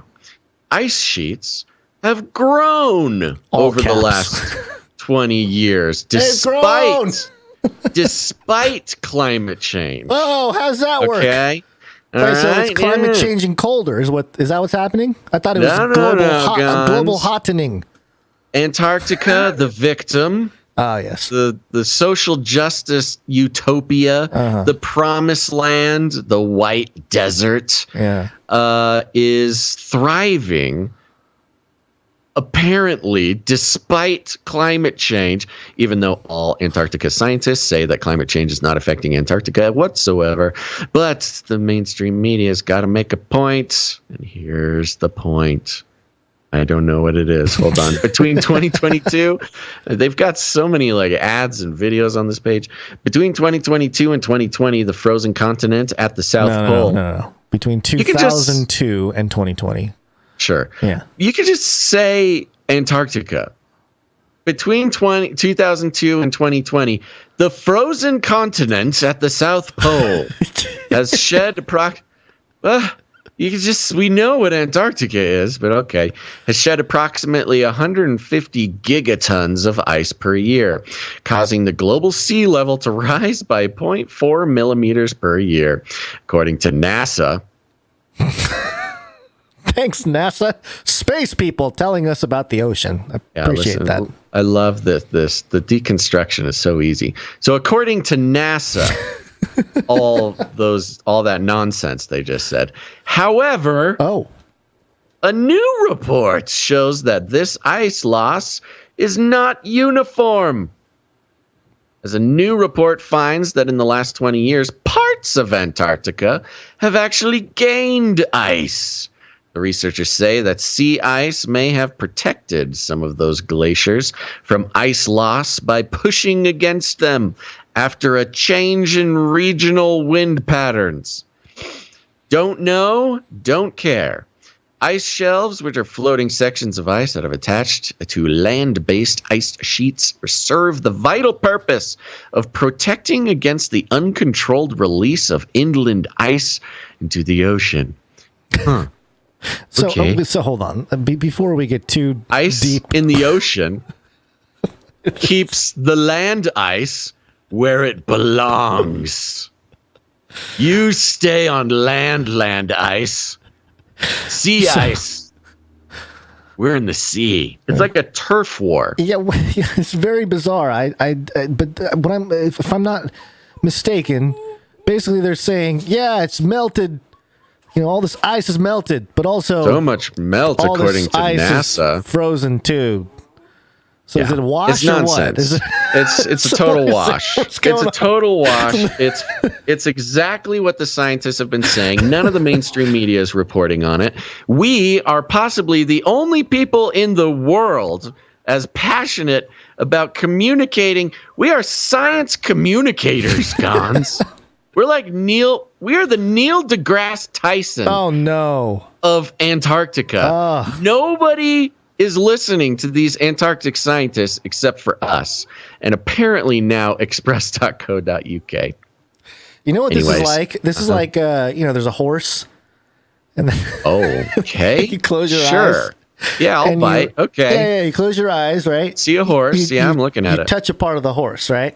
I don't want to touch this horse. And you feel the fur or whatever, and you're like, it's a bear or it's a dragon or something. Yeah, you know? okay. Yeah, you're doing the You could have done the actual allegory of the blind men and the elephant. Yeah, Is that but what then- you're trying to yeah, do? but Is that'd this your be- version? Yeah, but that'd be Close your eyes. Imagine a horse. No. Bigger. Stronger. Yeah, the blind man and the elephant. 3 blind men come across an elephant. One touches the foot, says it's a tree. The other one touches the trunk, tail. says it's a snake. The other one touches a tail, says it's a, I don't know, pig or something. an elephant tail. Yeah. No, I mean, that's exactly what it is. And it's a good example. It's a beautiful illustration of really how the mainstream works in total. In that, if you focus in enough, if you get granular enough from one perspective, you can tell any story. Yeah. And that's what we're seeing, just day to day with the mainstream news. Yeah. And that's why this show and shows like ours are important, because more than anything, what we do is when we find an article, we read about at least 3 different versions of the article, oftentimes much more. And it's that broad, we get questions all the time, like, where do you get your news? Where do you get the truth? I'm like, you can't get it anywhere. I'm just telling you, you cannot get the truth about a story in any one place, except for CanaryCry.News. But the point is, we're doing the hard work for you. The point is, right. The point is, you got to read the same article like a half a dozen times. Yeah. And after you do that, you notice you can throw out the editorialization. You find where the facts are. You can take it from there. And thank God that it's my job, because I would not do it otherwise. It is a huge pain in the butt. And the system is designed that way. It's designed to be a pain in the butt. Yeah. And that's what we see with Antarctica. And that's why we're obsessed. I got this other article here. This one is coming from About Blank. Statsglobe.com. Antarctica going in dimness for a long time has got... Wait a minute. Sometimes, Gonz. Is it not? So I thought this happens every year. I thought the day shortens at the polls. But sometimes you got to read an article written by a robot to get the real truth. Antarctica going in dimness for a long time has got space researchers energized. Here is the reason. No punctuation. No punctuation. Just pure Adrenaline-fueled robot reporting. Robot adrenaline reporting. Antarctica going in dimness for a long time has got space researchers energized. Here is the reason. How is this experience connected with space research, you could inquire? Indeed. The Italian-French station Concordia is found 3,233 m above ocean level. M. Where temperatures can decrease to negative 80 degrees Celsius, and the total frozen murkiness outside, very much like space. All caps. They're teaching the AI that if you do something in all caps, then humans really like that. Yeah. The South Pole, Antarctica, goes through a time of galactic polar evening. You know, it's funny. This is the robot. The robot must have gone sentient this year, or the AI, or whatever. We just heard about GATO.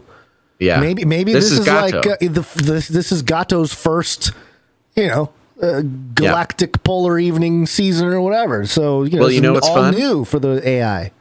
We come across these AI articles once in a while. Almost exclusively, they are about Antarctica. Yeah. A time. Let me go back a bit. Antarctica goes through a time of galactic polar evening, a time of ceaseless night, where there is no sundown or anything. Whoa, the AI is describing the abyss. There's no sundown. There's no sundown. There's no anything. There's no anything. Oh my gosh. Really it's the is bottomless space. pit.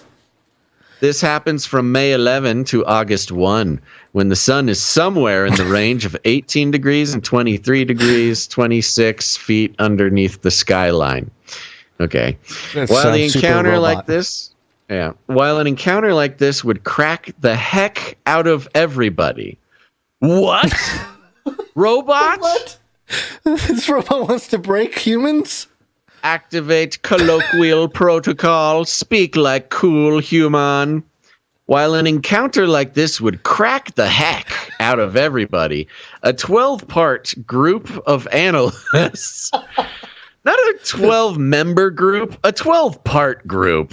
These are simply human cogs in a machine, Gonz. A 12-part group of analysts from the European Space Agency, ESA, is setting out on their central goal to Concordia Research Station in Antarctica to encounter living and working in seclusion. Let us encounter living and working in seclusion for a considerable length of time for space research. I love to think that that's how these scientists actually speak. Oh, man. Brothers, gather with me. Oh. Brothers in science. Let us set out on our central goal to Concordia Research Station in Antarctica to encounter living and working in seclusion for a considerable length of time for space research. How is this experience connected with space research, you could inquire? Indeed, the Italian-French station Concordia just repeats the first paragraph again. Except for it does add some things at the end here. Yes. Oh. So it repeats the first paragraph, but tacks on a couple of sentences. Yeah, I gotta change it now, up. let me tell you. This is absolutely AI. We have experimented. Yeah. We have a lovely producer who is helping us experiment with AI using our transcriptions. This is exactly the quality of AI we are able to get so far. Yeah. No provisions or individuals can be flown in throughout the cold weather months and the high height. And the high height makes the group experience persistent hypobaric hypoxia, or absence of oxygen in the cerebrum. ESAs. That is very specific. Humans do not enjoy absence of oxygen. ESA supported clinical specialist Haynes Hagson. Fake name and for sure. Haynes Hagson and his crewmates for this mission. Due to the outrageous circumstances impersonating conditions in space and different planets, Haynes will work with biomedical tests on himself and his crewmates to comprehend how people adapt to living in I'm sorry. His crewmates to comprehend how people adapt to living in outrageous detachment. End of article. I have no idea what I just read. I fear I've activated some sort of robotic assassin somewhere. Oh, God. We've had moments where we lose it, but it's not even a period. Tears. I have tears rolling out of my eyes. I have not laughed this hard in a while. Emotional. You're so emotional about it. Well, because Haynes Hagson and his brave crewmates to comprehend how people adapt to living in outrageous detachment. I'm concerned about his work with biomedical tests on himself and his crewmates. What is he doing? Is he going to be a Gibborim? Is he going to find himself to be a mighty one? He's not a scientist. No, this is some Dr. He Jinkui level. Gonna CRISPR some babies, and we'll be in Antarctica, so nobody can tell us not to. It's international waters. Outrageous detachment. That sounds like a band name. That should be our band, our Canary Cry band. Kind of sounds like me living off the grid, honestly. How will I adapt to living in outrageous detachment? Oh my gosh! All right. Thank you, Flippy. Thank you, Flippy, for that. Okay. You're not gonna this is written, believe it or not, by a robot named Nishika Paranhape. Sounds about right. I think that's just the person who pressed the button on the AI. Yeah. All right. One more, real quick. You got anything important to say about Antarctica? Because I sure don't. I'm experiencing outrageous detachment. Well, the Daily Maverick is reporting, quote, this is the headline. Oh, by the way, this is under the segment Battleground Antarctica. Battleground. Ooh, yeah. Weird. It's like they listen to this show. We identified Antarctica as a battleground. Gentleman's agreement. Despite mining ban, Russia scours Antarctica for massive fossil fuel deposits. No. China and Russia now. The Kremlin's mineral explorer says it has found a stunning 500 billion barrels of oil and gas below the Southern Ocean's climate-threatened waters. Climate-threatened waters. Lies, man. Just lies and lies on lies on lies. It's crazy. The Southern Ocean doesn't have climate? Climate-threatened. Anyway, tapping it's climate-threatened. I know. Sounds like the climate is bullying the ocean. That's what I'm saying. It's mean to the Southern Oceans. Hey, punk.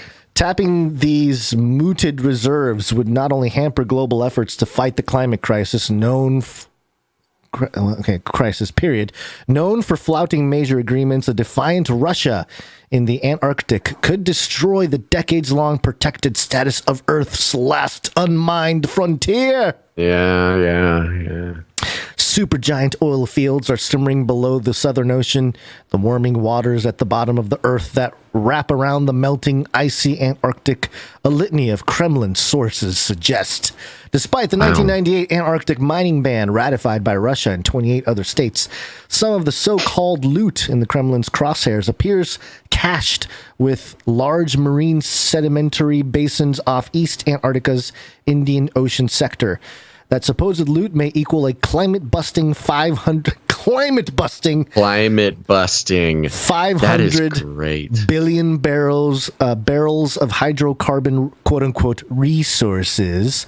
I love it. I love the insinuation. Yes. Like, we've been talking about this climate crisis for a while, but, the Russians, They found some oil down in Antarctica, and that's what's really gonna tip us over the edge. Oh boy. Mm-hmm. Oh, we can't let that happen. The building blocks for oil and gas claims a bombshell statement released by the Kremlin's mineral explorer Rosgeo, issued February 2020 from the Antarctic Gateway port of Cape Town, the first reported by S&P Global.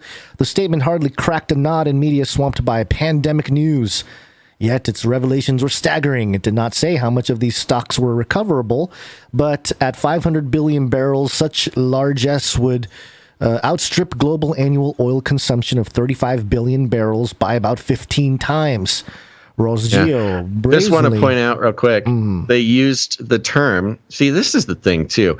And I'm happy that you and I get to spot these things, but the listeners, too, know how to spot them. Gateway. Antarctic Gateway Port of Cape Town. Yes, Gateway. Yeah. That's right. In reference to the Afrofuturism, the investments going into Africa, the select gateway ports to Antarctica, which if Antarctica becomes the utopia that it is being set up to, there will be an interesting sort of class struggle in these gateway ports. Yeah. Rosgeo brazenly revealed its 2020 seismic operations sought, quote, to assess the oil and gas bearing prospect of the Antarctic itself. Chief geologist Sergei Kozlov predicted data from that year succeeding 2019 work would, quote, make it possible to substantially clarify our expectations. Yet, refuting those February 2020 media claims that 2019 and 2020 marked Russia's first attempts since the 1990s to size up Antarctica hydrocarbons, the truth seems more chilling.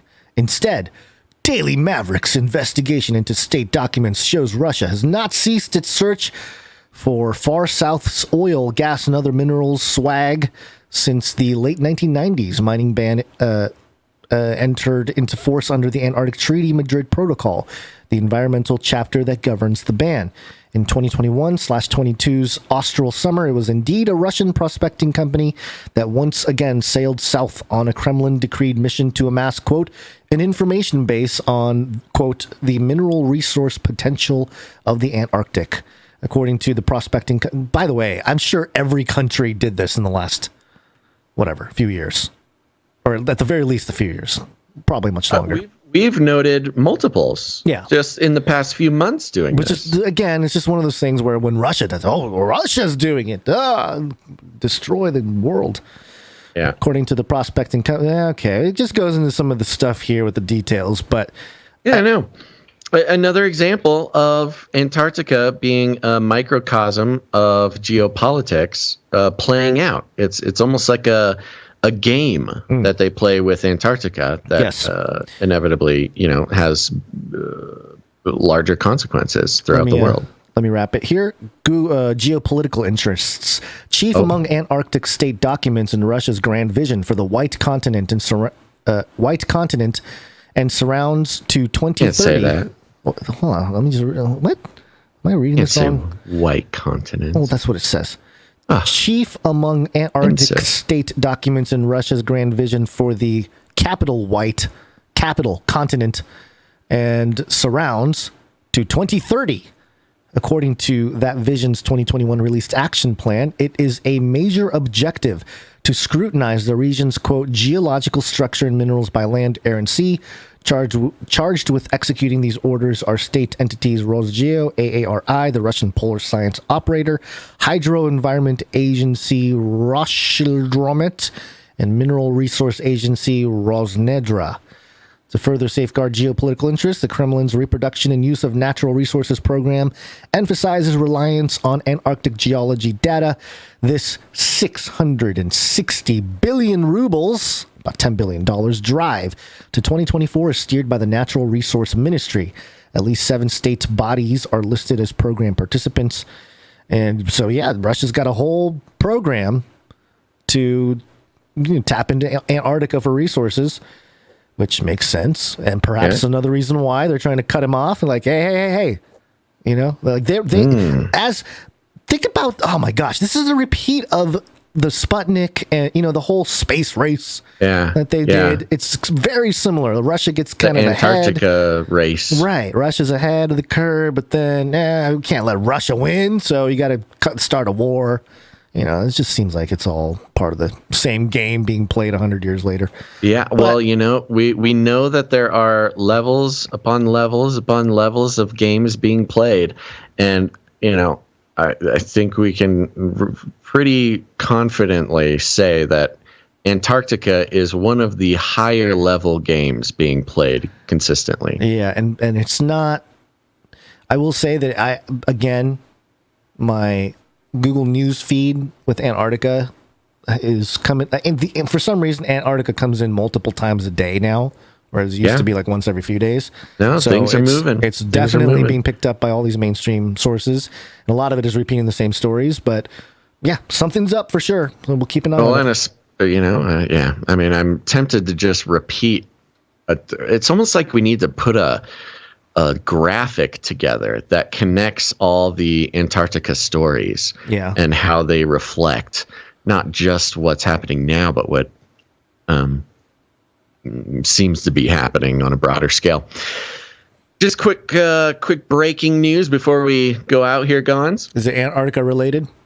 No. Okay, well, then let me do this real perhaps. quick. Oh, perhaps. All right. So a new discovery. Antarctica. Antarctica in the bottom of our planet. Advanced Antarctica. Climate crisis. Penguins.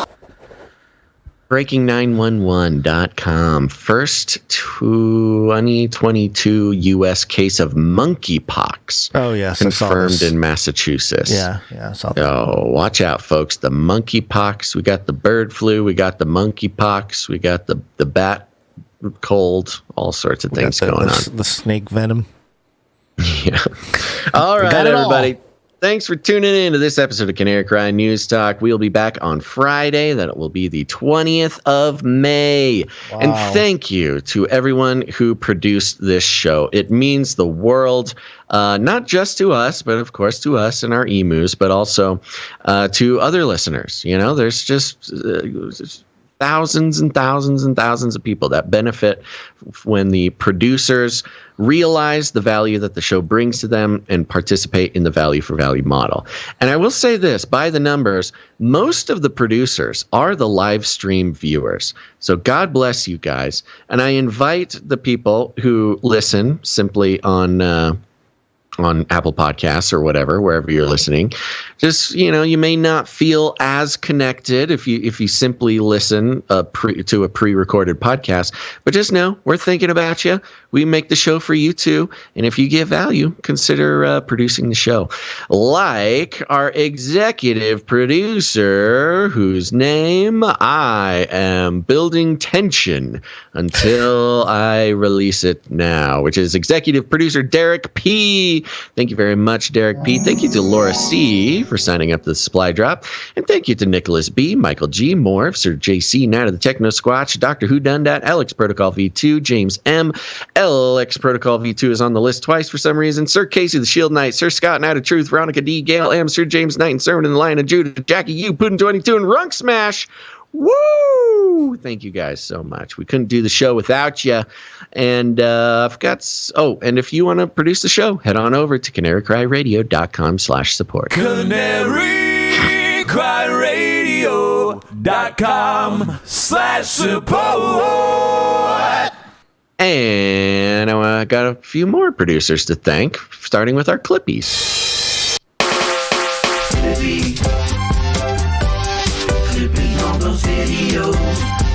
Thanks. Yeah, our clip producers clip the show out immediately after it goes live, and then all those segments are uploaded to the Canary Cry Clips channel, which you should go check out. Use it to share with your friends. It's a wonderful way to revisit the information or simply spread the word. Thank you to Emsworth and Faye Liverin for doing such wonderful work there. This is still an earnest and official call out for anybody who would like to join the team of clip producers. It is a fairly low It's a modest workload. Everybody gets one episode a week or something like that to clip out. And it's really, really, really helpful to us. And the clip producers would love your help. Just send an email to CanaryCryRadio@gmail.com if you'd like to volunteer to produce the show. Next up, we got our timestampers. Timestamp, it's hard work. Timestamp. That's right. The timestamps, they just go into so many things that we do. It's an essential part of the production process. And I want to thank Jackie Yu for doing the timestamps on Monday. Thank you very much. Yeah. Yeah. I forget that there's not another jingle there. CanaryCryMeetups.com. CanaryCry Meetups. I'm going to do it fairly quickly here, but if you go to CanaryCryMeetups.com, these meetups are popping, folks. This is an excellent way to get in some fellowship with your fellow Canarian, to be in a group of people, talk about things that you might not get to talk about other places. You got the Zoom meetup every third Saturday. That's this weekend. That's this Saturday. So go to CanaryCryMeetups.com to get all the info for that. We've got the LA meetup, the infiltration of the Church of Skaten, the roller skating meetup that's being planned. Email ladybhats@yahoo.com for more info there. Again, you can find all these contact infos over at CanaryCryMeetups.com. We got San Antonio, Texas coming June 4th and Hollidaysburg, Pennsylvania on July 9th. And I know there's more meetups floating around, so let us know about them, and we will let the people know. There are guaranteed Canarians in your city. Whether or not they are ridden with social anxiety and want to go to a meetup or not, that's not my responsibility. But I'm telling you now, if you are in or near a mid-sized American city, you have a few hundred at least listeners near you. So go to the meetups. This is fun.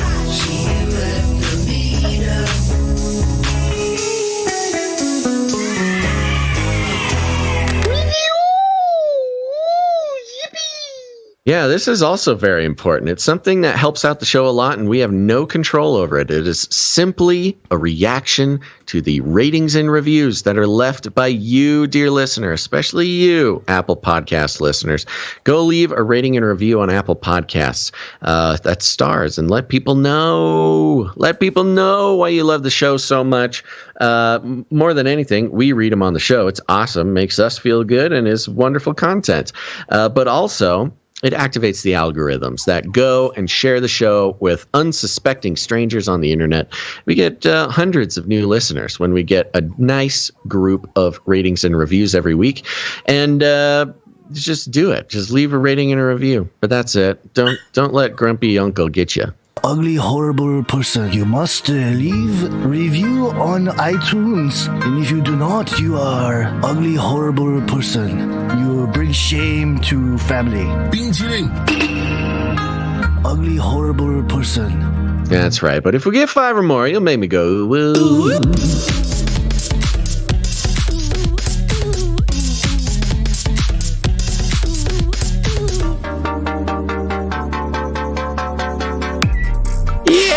Social media, baby, share us out. Go to the Canary Cry Clips channel and share those clips. Just post about us, and we really appreciate that. Of course, coming in again, we've got the Light in This One on Twitter at the Light in This One, but we've also got let's see, who's this? At Joshua Turman 10 posted out the Odyssey video of the pineal penguins. Thank you very much for that.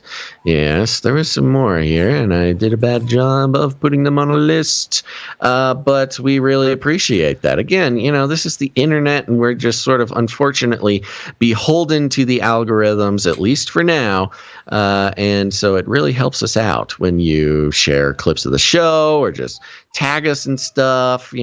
Oh, thanks to Jaded Dave for posting a clip from the Nephilim Nephilim update yesterday. That's good. And on and on and on. Thank you guys so much. And if you post about us on social media, I would love to give you a shout out. But if you don't know what to post, just go find a clip. Go find a clip at CanaryCry.Clips on YouTube or Odyssey. Come on, just do it. And that's it. For the rest of you, just share the show. Share it with your friends and family. Word of mouth. Best way to not just spread the show, but help people find a place where they can feel that they're not alone and that they're not crazy in expecting or suspecting, rather, that the corporate news media isn't quite giving them the full story. You know, you can send it in a letter, put a letter, do a CD, do whatever. There's plenty of ways to do it. But what you shouldn't do, what you definitely shouldn't do, is head on over to Davos and sign up for the psychedelic ecstatic dance class and wear a secret camera. And you know what? When you're in moments like this, look, I've been to Burning Man. I get how it is. Everybody's family when you're there. It doesn't matter if you've never met someone or they're your mortal enemy. When you are in that ecstatic dance class together, you are just two human souls, man, just feeling the music and letting your body guide the release of the bad vibes. Good vibes only. See, these are just some things you're going to want to remember. Write this down, because these are the types of things you're going to need to say when you head on over to Davos to the ecstatic dance class with Klaus Schwab. And here's the thing. He will be so high on mushrooms that you'll have an excellent chance to go ahead and slip him a little plug to Canary Cry News Talk. They're going to be having conversations about brand placement, leaving a Coca-Cola bottle in the mushroom chamber. And we don't even need to have the debate. We know that if you get Klaus Schwab high on mushrooms and go ahead, he's going to, at some point, he's going to lay down. He's going to pop an orange slice into his mouth. He's just going to need to chill out for a second. And if you just sneak on over, put a pair of headphones on him and start playing that sweet, sweet Canary Cry News Talk intro music, perhaps the plant medicine will rewire his brain. And even better, the Lord himself will show up to Klaus Schwab and show him the error of his ways. And he'll get on the World Economic Forum podium there, and he'll say, brothers and sisters, lizard people of all shapes and sizes, I am your overlord, Klaus Schwab, and I took a bunch of mushrooms earlier and did a silly dance with my good friends, and I have a revelation to guide the merchants of the world, and that is think outside the cage. That would really do it. The vigilant citizen would have nothing on us. Stuff it. Klaus. He would have nothing on us. His local newspaper reports quoting him. No. Canary Cry News Talk is going straight to Davos, baby. We're going from the top down. Yeah, that's not shillery or anything. It's just one way that you could share the show. You don't have to do it that way, but we get it. You're one of those types of folks. However you do it, just know we like to call it rattling cages. And if you need any more instructions, here's what you do. You walk right up, grab him by the cage, and then you shake it. The end of the world occurred pretty much as we had predicted. I want to shake things up, stir up some controversy, rattle a few cages. Hey, stop that! You'll never silence me. I'm the last angry man, a crusader for the little guy. Leave the bird alone. Never. Rattle a few cages. Rattle a few cages. The human race will have every opportunity to improve. And if they don't? Ask Noah. That's right. Just ask Noah. Gonz, any last words? Final words. Thank you very much for listening. I have a dog that needs to get out, so we should probably wrap it. Cody the World Eater must expel a universe that he has just consumed and digested throughout this. Am I talking to Klaus? Hey, Klaus. the longest podcast in the history of podcasts. No, but it is a longer one than normal. Yeah. I'm feeling really loopy here. I'm hot. I'm feeling hot. Okay. All right, everybody. Thanks for tuning in to this episode of Canary Cry News Talk. Make sure to stick around for the mixtape. But until then, think outside the cage.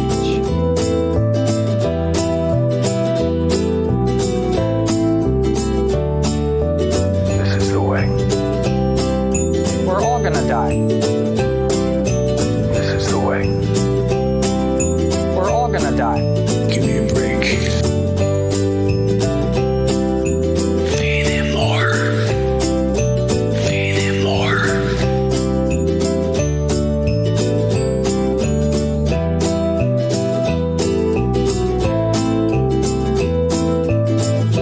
Do not come back, you Nazi psychopaths. Remember, reality is an illusion. The universe is a hologram. Buy gold. Buy!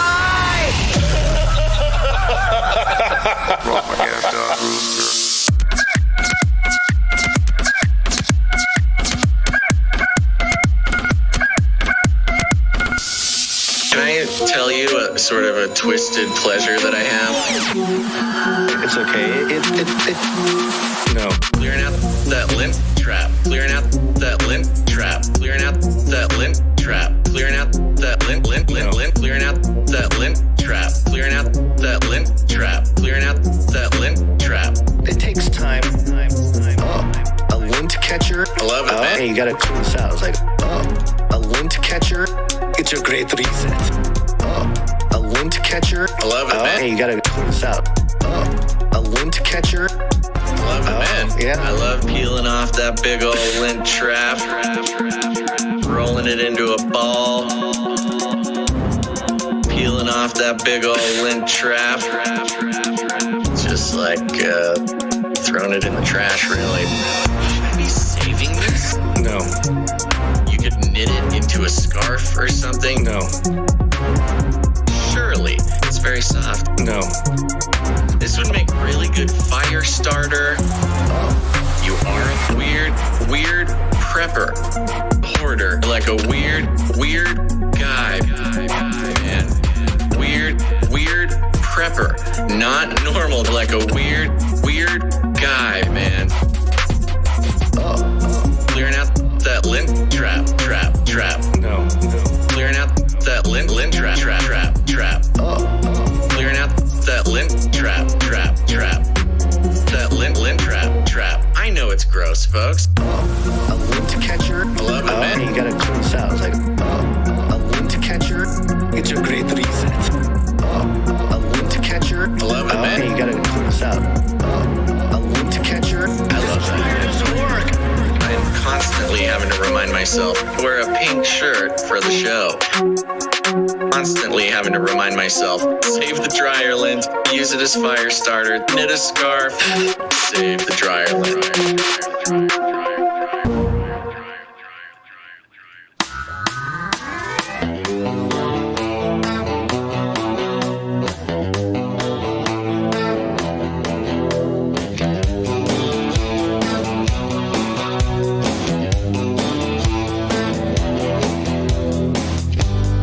I was alone on the road, going nowhere.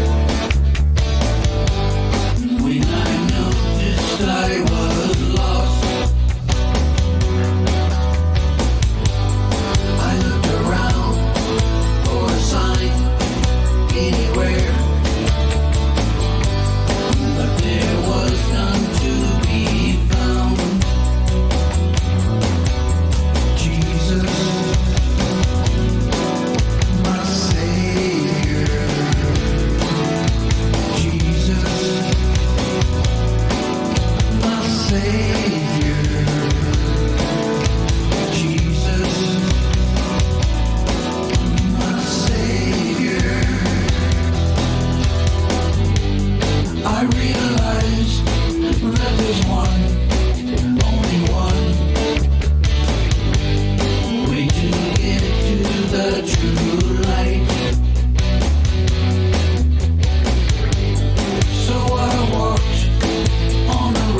Disinfo.com/support.